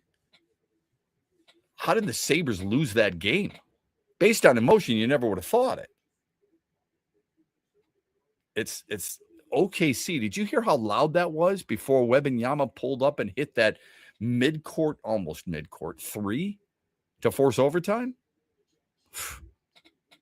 It's unreal. You could have heard a pin drop afterwards. Anyway, you can vote us off if you want at XB Mornings. We'll give you the results tomorrow in the 8 o'clock hour. Okay? All right. Omari Sankofa of the Free Press will be at the press conference later on today at 1 o'clock. We will talk with him at 8:35. I had mentioned the West. Some really stunning numbers from the Western Conference Finals, and perhaps why so many people feel like this is the championship series going on between OKC and San Antonio. When we come back here on X's and Bros, we're brought to you this hour by our good friends at Soaring Eagle Casino and Resort. Also, when we come back, we've got the Daily Wager brought to you by Soaring Eagle Casino and Resort and their sports book, Ascend. Andy has that for you on the other side. In the den. It's a new day to celebrate and be free. It's a new day full of action and excitement because it's a new day for winning. only at Soaring Eagle Casino and Resort. Soaring Eagle Casino and Resort, your getaway reimagined. This is Matt Shepard. I'm not going to go so far as to say it's a minor miracle, but it's the best news the Tigers could have hoped to receive, especially after that first game against Cleveland Monday night. Tarek Skubal transferred his rehab from Lakeland to Detroit. Monday was the second time he's torn off the Comerica Park bullpen mound since the surgery on his left elbow a couple of weeks ago, meaning a June return is likely. It's a ray of hope for the Tigers, who were 2-10 without their Rays going into Monday's game against Cleveland. The nanoscope procedure on May 6th found one loose body in his left elbow, thus creating a more optimistic recovery. A.J. Hinch refuses to pinpoint a timeline for Skubal, but all must admit throwing from 120 feet with ease and him admitting afterwards that he feels really good is some overdue good fortune for the Tigers. Van Andel Institute Purple Community is a grassroots fundraising network powered by the dedicated volunteers who support VAI's mission to improve human health now and in the future. When you raise funds through the Van Andel Institute Purple Community, 100% of the proceeds go directly to the Institute's research into diseases like cancer and Parkinson's, as well as VAI's science education programs. Learn how you can get involved at purplecommunity.org. Celebrate the soul of folk and Americana. The Lumineers Automatic World Tour comes to Soaring Eagle Casino and Resort Sunday night, July 19th, with special guest Josiah and the Bonnevilles, part of the Soaring Eagle Outdoor Summer Concert Series. Tickets start at $67 and are on sale now at the box office or online at etix.com. Showtime 8 p.m. See the Lumineers live with Josiah and the Bonnevilles, July 19th at Soaring Eagle Casino, SoaringEagleCasino.com. Where are you watching the Tigers this year? Superfly Hayes here for Detroit Sports Net. Sign up like the Ute Show did with the Detroit Sports Net Tigers Wings package. Subscription info at tigers.com and MLB.com. What's up, Michigan? You're listening to my good friend Shep. The Huge Show is coming up later today at 3, right here on the Michigan Sports Network.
Quick question for you.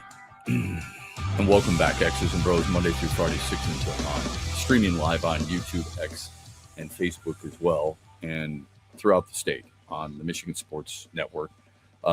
Broadcasting in Cadillac on WKAD, the Ticket 93.7 FM, Grand Rapids, that serves Kalamazoo and Holland. WMAX 96.1 FM, The Game, that's our flagship station. Petoskey and Charlevoix, up north, beautiful area. WMBN 104.7 FM, The Ticket, Northern Michigan. In Lansing, WVFN AM 7:30 AM, The Game. And Traverse City, WKAD 93.7 FM, The Ticket. I saw the pregame show yesterday on Fox with Kevin Burkhardt, who's great, and Ken Rosenthal. And they were talking about Scooble's return. And Ken Rosenthal said, or Kevin Burkhardt asked him, can the Tigers survive without him until he comes back, Scooble? Because they're now 2-11. At the time, 2-10, because it was a pregame show. And Ken Rosenthal said, well, they play in the weakest division. So, yes, they can. Do you agree with that? That it's the weakest division? Okay, I do too. Yeah, I mean, I think just from the past, you would think that too. The American League hasn't been great in general, but yeah, I would say the Central's the worst. Yeah, I would agree with that. They have 2 teams over 500. How many teams are over 500 in the East, do you think? 2, I would guess. Is it just Correct. the Yankees? And how many teams in the West are over 500? 1. 1, correct. Yep. Oakland. Okay. How many teams in the National League East are over 500? That's the Braves, Phillies, Nationals, Marlins, Mets. 1. 2. 2. 2. Okay. In the Central and the National League Central, every team is 500 or better.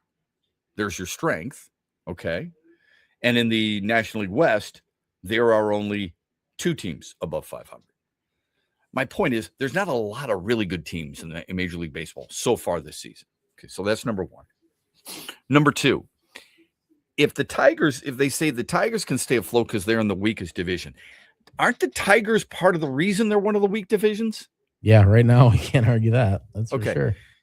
Do you think there's another team in the American League Central, Kansas City, Chicago, the Twins or the Guardians, who look at the Tigers and say, holy crap, I can't believe we've got to face them for a weekend series? Absolutely not. Not right now. I mean, they've been the medicine the past few series for people to get some wins. So here's what happens. I think this happens in our society, not just with sports. And perhaps I'm guilty of it at times too. We fall into a certain belief because we are told of this belief, and then we stick to it for a long period of time. Weakest division. Tigers got a lot of guys on the IL. What gives you hope? Those 2 things. I'm not saying they're wrong, but I think you got to be really careful in believing that that's it. And you're going to be able to come back from all this because we've had all these guys injured. Because we play in a weak division. If that division is as weak as we think it is, and I don't think there's any great team in that division either. I'm not sure there's a great team in the American League West. I mean, if you think Oakland, that leads the team, or that leads the division, and Andy, you were right. I was wrong. I thought Oakland, they're 23-24. I thought they were 24-23. It's my fault. There's not one team in the American League West that's has a winning record. That's crazy. Okay, it's nuts. Yeah, you've got a team that has a run scoring differential of a -14, leading the division. All right, the Tigers are a -19. Think about that. Only Kansas City's worse in their division.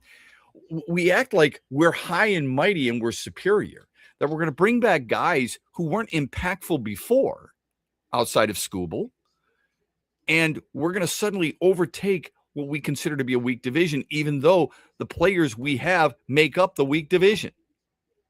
There's no logic there. It's crazy to think this. Those guys have to be better. Can they? That's the big question. I'd mentioned the West in terms of the NBA. OKC and San Antonio. People think there's the championship. All right. First playoff series between 62-win teams in 28 years. The last time it happened was the Bulls and the Jazz in the 98 NBA Finals. That's when, Jordan clinched the series with that shot over Byron Russell. Remember, the crossover, step back, and almost readjusted in midair. Unbelievable shot. Bulls were part of this each year in their second three-peat. All right. So they beat the Sonics in 96, the Jazz in 97, and 98. All right. 62 wins. There was the 85 finals. That was the Lakers and the Celtics. The 81 conference finals between the Celtics and Sixers that won 7 games. And the 72 Lakers and Bucks that featured Wilt Chamberlain against Kareem Abdul-Jabbar. All those series I just mentioned featured 2 teams of 62 wins or more. All right. Gilgeous-Alexander, who had, what did he have, Andy, last night? 23, or did he have 24 last night? I'll get on that for you quick. Alex Caruso is the one who led them in scoring. I know that. But for Shai Gilgeous-Alexander, he had 2 dozen. All right. 24 so last night. Points. Yeah. 7 of 23 shooting. Ooh, brutal. Anyway, he's got a chance to become the 4th player in NBA history to win the NBA MVP and a title in back-to-back seasons. Bill Russell, 3 straight, 1961 through 63. Michael Jordan and LeBron James. OKC, people are acting like this is a dynasty. I would strongly disagree with that. Dynasty is the aforementioned Magic Johnson of the Lakers, Michael Jordan and the Bulls, Bill Russell and the Lakers, or Bill Russell and the Celtics, of course. Golden State Warriors was a dynasty. I'd love to say the Pistons winning back-to-back titles, going to 3 in a row. That's tough if you're going to compare dynasties, right? But OKC becomes the 4th franchise in NBA history to have the best regular season in the NBA and win a title in back-to-back years. The Lakers did it twice. The Celtics did it 7 straight, and the Bulls pulled it off during their second three-peat. Winning the best regular season record and winning titles and doing it back-to-back. So that's what they're using as the definition of what could be the reason they could be a dynasty. Golden State didn't do it, and they were a dynasty. You got to be real careful with that. I mean, I suppose it's up to the individual. The Patriots were a dynasty. The Niners under Joe Montana were a dynasty. There's no question about that. Bart Starr and the Packers were a dynasty. I think Patrick Mahomes and the Chiefs are a dynasty. Let's get to the final results of the poll question from yesterday. The Red Wings were a dynasty. Blackhawks too. What was the biggest disappointment in Game 7? Shooting, defense, coaching, or officiating? Andy, what'd they say? Shooting the ball was easily the biggest one at 64%. Defense was 29%. I think that is fair too. Coaching was 7, officiating was 0, which is good. Impressive. That's how it should be. Yeah. Exactly. I love that. All right. And how did you do on the Daily Wager brought to you by Soaring Eagle Casino and Resort? I can't believe we have to keep talking about this, but 2 overtimes wasn't enough for Chet Holmgren to get to the points that he's gotten to the last, I think it was 5 or 6 games. So yeah, that still wasn't enough. He had his worst shooting night. He scored 8 points, which is just unbelievable. So you're tearing me up with this segment, Shep, but I'm gonna bet against me because that'll probably work. I'm gonna go with 3-pointers tonight from Sam Merrill. I think I'm right now if he makes 2 in the game, it's right around -100. He made 5 last game, which Pistons fans definitely have not forgotten, and he's made it at least 2 in his last 4 games. So series opens up tonight in New York. When we come back, Omari Sankofa of the Free Press joins us. Stay with us. Huge here for the incredible Crystal Mountain Resort in Thompsonville, Michigan. If you've never experienced the mountain, it's unbelievable. They offer up 36 holes of championship golf, Betsy Valley, Mountain Ridge, accommodations, a ton of choices. Go to crystalmountain.com, see everything for yourself. One of the top spas in America. They can handle businesses, small groups, big groups, your buddies, the ladies, and more. Book your getaway now at crystalmountain.com. That's crystalmountain.com. Huge here for my good friend Josh Garvey and the team at Dorn, Mayhew, West Michigan. One of the world's top accounting, CPA, and business firms. Her worldwide headquarters are in Troy, Michigan, on the east side of the state. And Josh and his team connect with all the sports fans and businesses across Michigan. They bring you John Beeline on the Huge Show. They bring you Lomas Brown during the Lion season. They are a top shelf team when it comes to growth and understanding what their clients need. And mix in when we do the Beat Huge contest or the NCAA March Madness brackets. Thank you, Josh Garvey, for what you do for the Huge Show and the Michigan Sports Network. Simple and easy. Just find Dorn Mayhew on all the social networks or just Google Dorn Mayhew and find out how they can help your business. And again, a special thanks to Josh Garvey and the Dorn Mayhew team in West Michigan. Where are you watching the Tigers this year? Superfly Hayes here for Detroit Sports Net. Sign up like the Ute Show did with the Detroit Sports Net Tigers Wings package. Subscription info at tigers.com and MLB.com. The Freddie the Pizza Man Foundation is dedicated to providing support to families and Michigan schools touched by autism. We invite you to join us in supporting these families and schools by making a donation at freddythepizzaman.com. With your donation, you can help provide essential resources that can make a real impact. Visit freddythepizzaman.com to make a donation and to learn more about the foundation's mission. That's FREDI thepizzaman.com. Together, we can make a difference.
5 after the hour, welcome back. We've asked a lot of Omari Sankofa, the Free Press, especially during the playoffs. We call him, and he's been very generous with his time, and we can't appreciate that enough. If you want a good follow, then you do that. And he'll be at the Trajan Langdon press conference later on today, asking him some really important questions, and he joins us here on this early Tuesday morning. Omari, we appreciate it, and thanks for all the coverage. What's the biggest thing people want to know, do you think, from Trajan Langdon today at that press conference? Hey, thanks for having me. And I think basically, how do you last to the playoffs longer than you did this year? I think people had some concerns coming into the playoffs about whether or not this team could make a deep run. And, obviously they were on the cusp of the Eastern Conference Finals, but, how do you plug some of those holes and get back to the finals? I think that's where the team is. And, I think that's what people want to see from Trajan today. Yeah, I agree with that. I think there's a lot of questions you and others will have. I'm going to try to get down there as well. But the belief that Trajan Langdon, I think there are certain phrases that sometimes get general managers in trouble. And one of those for Brad Holmes and company, for example, with the Lions was, we're good, that common phrase. With Trajan Langdon, he told us that he wanted to see another playoff run and make some decisions from there. Should he have really been as open and honest about that while people felt like there was a window of opportunity this year to take this team further than it lasted? Yes, I think so, because the reality is that, some fans are just never going to accept not making the biggest move you possibly can to make the deepest run you possibly can. I think for some fans, that's just not why they watch sports. They watch it for the excitement and pizzazz and for the big transactions and stuff. So, you may not make that crowd happy anyway, but for the fans who do understand, this was a surprise 60-win Pistons team. He's a second-year GM. I don't think a lot of people expected 44 wins last year and then 60 this year. And once you turn those chips in, once you make that big trade or you trade the picks and the contracts, like, you don't get that back.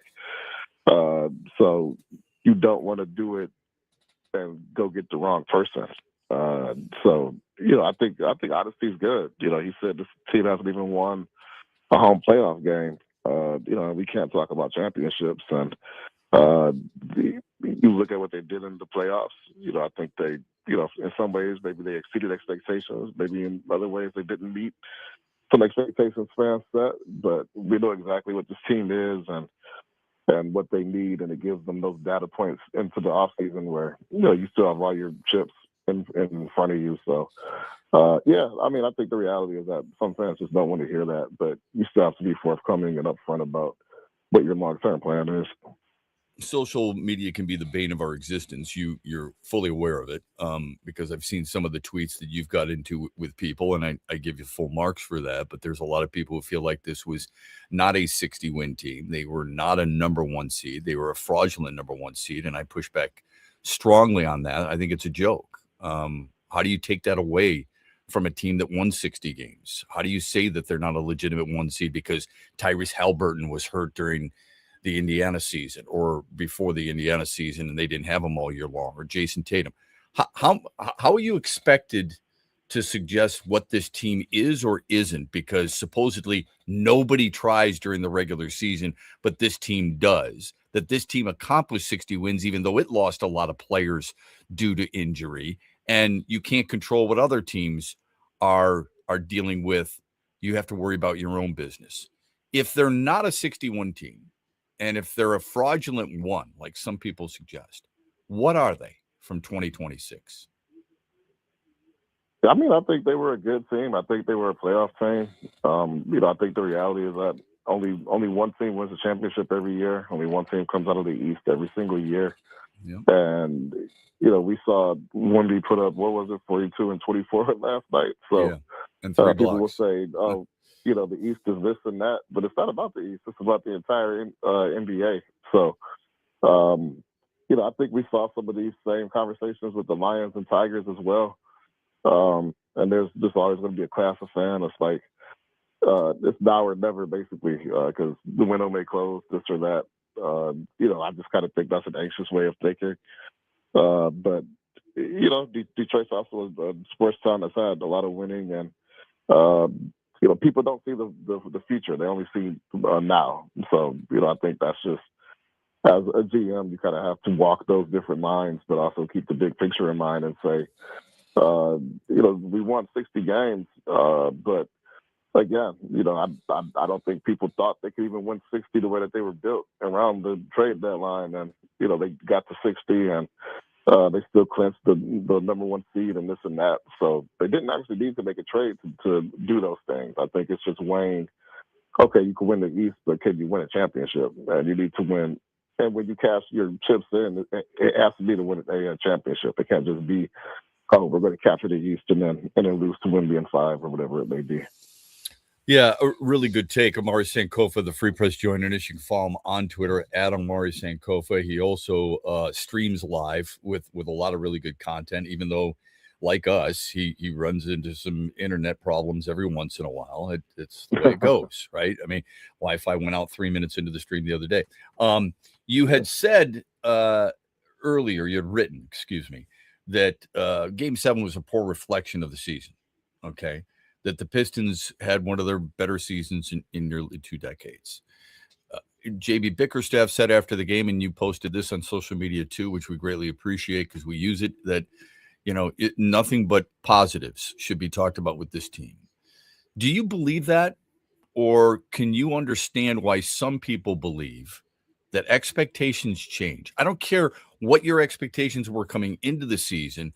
When a team wins 60 games, when they have home court and they're the number one seed, your expectations change. It would change for any team, I would guess, in any market. Do you understand where I'm coming from in that regard? Or do you feel like this was a successful season? No, so JB, and I asked the first question in that press conference, yes. Just how disappointing was the effort. And, he made a point throughout the press conference to put a more positive bow on, would have been a successful season for them. Look, I saw this. I was there for all 28 straight losses a couple of years ago. People have short memories, but that was only 2 years ago. To go from 14 to 60 in 2 years is a pretty rapid transformation. And, and that's what JB was talking about. It's like, these guys were coming off of a 14-win season when you came in, and then they tripled their win total, and then they quadrupled it. To go from 14 to 60 in 2 years, I don't think anybody would have ever expected that. And, and I think it's just kind of like that binary mindset of, if you didn't win a championship, the season is inherently a failure. It's like, there's only one of those. There's only one championship. You say that, would you say the going to work era was a failure? I mean, those were the golden days, right? So, I think you got to have perspective, and I think that's what it was for JB. It was just like nobody expected us to win 60 this year. Nobody expected us to make the second round of the playoffs. This team accomplished a lot of stuff that the Pistons had not done in 20 years. So, championship piece aside, are you moving forward or are you moving backwards? And objectively, I think by any measurement, they moved forward this year. There's no way you can argue that they moved backwards. Agreed. And they lost to a pretty good Cleveland team, I might add. I still think it was a disappointing loss in Game 7 and a disappointing result. And I would argue, and I would probably lose the argument, but I'd argue they're the better team. But Cleveland proved they were. Detroit losing a 9-point lead with 2:40 to go in Game 5 is the one that really sticks in my craw. Amari Sankofa joining us here on X's and Bros. What do they need? I've said it, even at the trade deadline, I wanted Trey Murphy III. I thought it would have been an ideal fit for him. And I think they need another off-ball handler, or a guy who can handle the basketball that allows Cade Cunningham to go off-ball. How would you rank their needs in order for Detroit in this offseason? Yeah, I mean, I think their biggest need is just another guy who can, be kind of like an engine for them when Cade sits or is having an off night. I think people got to keep in mind, Cleveland has the most expensive payroll in the NBA. And, they're a few steps ahead of the Pistons. They went and got Harden at the deadline. They had already traded for Donovan Mitchell. They had already made a lot of those, quote unquote, big swing moves. And, they're kind of at the tail end of their window. I think the Pistons being at the beginning of it, just kind of changes how you look at it from a big picture perspective. So that's what it is for them now. It's how do you, identify what they need. Do you need a James Harden? Do you need, whatever it may be? And I think the reality is they do need a James Harden or Donovan Mitchell type of player. Cade had a phenomenal postseason, but no player is going to have a good game every single night. I mean, even the best players have off games here and there. So they need somebody who can help handle that load. If you can, check both boxes at once, leading scorer and also, secondary ball handler, then that's great. But they just need another guy who can help share that offensive load. So help me with this. I'd love to know, and I would ask this of Trajan Langdon today if I can get down there. How do you measure Jalen Duren's 70 games during the regular season, what he put up, 19 and a half and 10 and a half, compared to 14 games in the postseason? Yeah, I think you have to come somewhere in the middle. Duren exceeded all reasonable expectations in the regular season. I mean, the fact that he came into the playoffs and had even been in that second option discussion, I think highlights how much he's grown in the past year, because nobody put those expectations on him coming into the season. He wasn't drafted, with the idea, I think at least from a 13th overall pick standpoint, nobody expects a 13th pick to eventually become a 19 and 11 guy, keep the ship running when Cade goes down for collapsed lung. So, Duren, did everything needed of a man during the regular season, and then he fell short during the postseason. So I think you go somewhere in the middle, right? Okay. Can you reward him, for helping you get 60, for being an all-star, this and that, and also keep in mind that he's 22.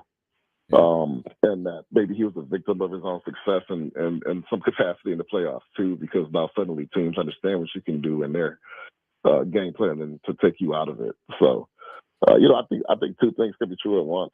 He underwhelmed in the postseason, but he overwhelmed during the regular season. I think, if you can win with a guy during the regular season, then you can win with him in the playoffs. I think Duren also kind of struggled from him not having another Harden or Mitchell type who can, just generate offense and, just make it a bit easier for him out there. So, we'll see what that looks like as far as negotiations and, the long-term deal he has coming up. But, it's going to be somewhere in the middle. Duren currently maybe is not exactly who he was in the regular season, but he's also not as bad as he was during the postseason. And he's 22. He's shown that he's a guy that you can build around. I expect that they will continue to, and he's not going to get a max deal, but I think he's still going to get a deal that reflects that he exceeded our expectations this past year, and he's 22, and he put himself in conversations that he previously was not in.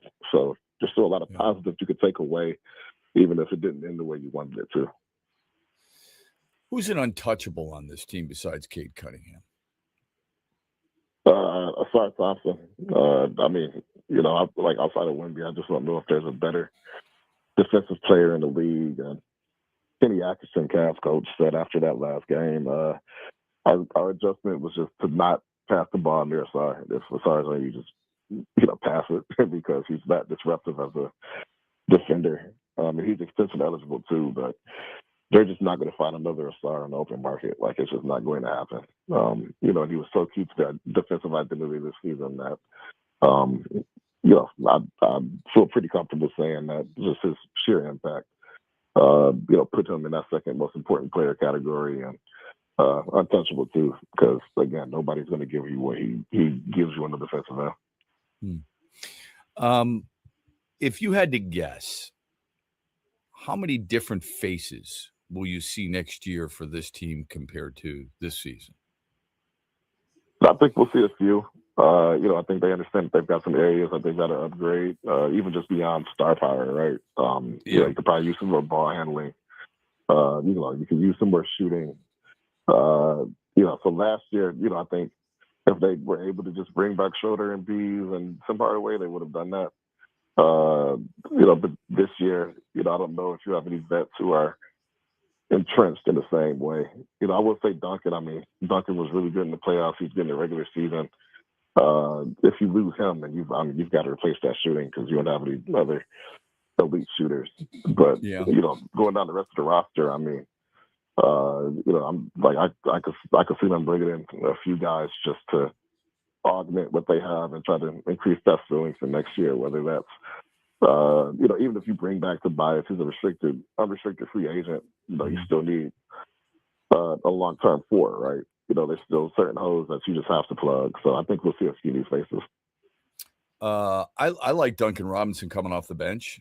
I wouldn't mind bringing Tobias Harris back on a short-term deal coming off the bench. I think that makes them stronger. It'll be interesting to see what they do. The good news is the team you cover as well as anybody in the business is not that far away. Last question, and you got into it with somebody a little bit, not a lot.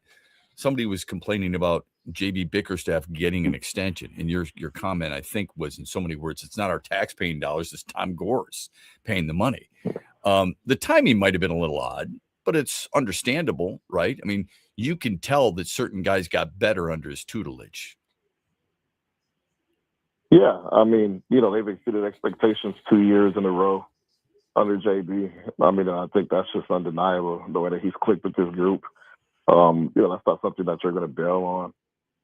And that reply, it was more so the person I quote tweeted didn't say it, but I just kind of seen it throughout the playoffs, and especially like Sunday night when they lost. They extended JD, and he didn't have the best series, and this and that, and it's like, coaches in the NBA have been extended and fired within a calendar year, so. The extension, just from a fan standpoint, is meaningless. Like, there's no reason to think that that's going to have any bearing on anything. That's just the system's way of saying, JD, you took us from 14 to 44 to 60, and we're very grateful, and we're going to express our gratitude and tell you that we're committed. And and that's what that was. And he's going to be top 3 in Coach of the Year. JD does that. Like, you don't go from 14 to 44 and 60, and I think most franchises are going to try to reward you for that. So that's what that was about. But I think it's also just keeping in mind, you could be frustrated with, how the team lost, feeling like maybe it fell on the coach a little bit, but also understand, JB has had more success here than any coach in Detroit. Yeah. I mean, you would have to go all the way back to, Flip Saunders, right? For sure. Eternity ago. Yeah, agreed 100%, man. I mean, look, he's earned it. There's no doubt. Yeah, I agree. And you've heard all your accolades too, man. Thanks for the time. Great work all season long. I hope I can see you down there today. Appreciate the time this morning. No, hey, absolutely, man. Thank you for having me. All right, Amari Sankofa, the Free Press. Thanks for joining us. We're back with you tomorrow, 6 o'clock here on X's and Bros. Don't forget the huge show later on today. Have a great day, everybody. In the den. It's a new day to celebrate and be free. It's a new day full of action and excitement because it's a new day for winning.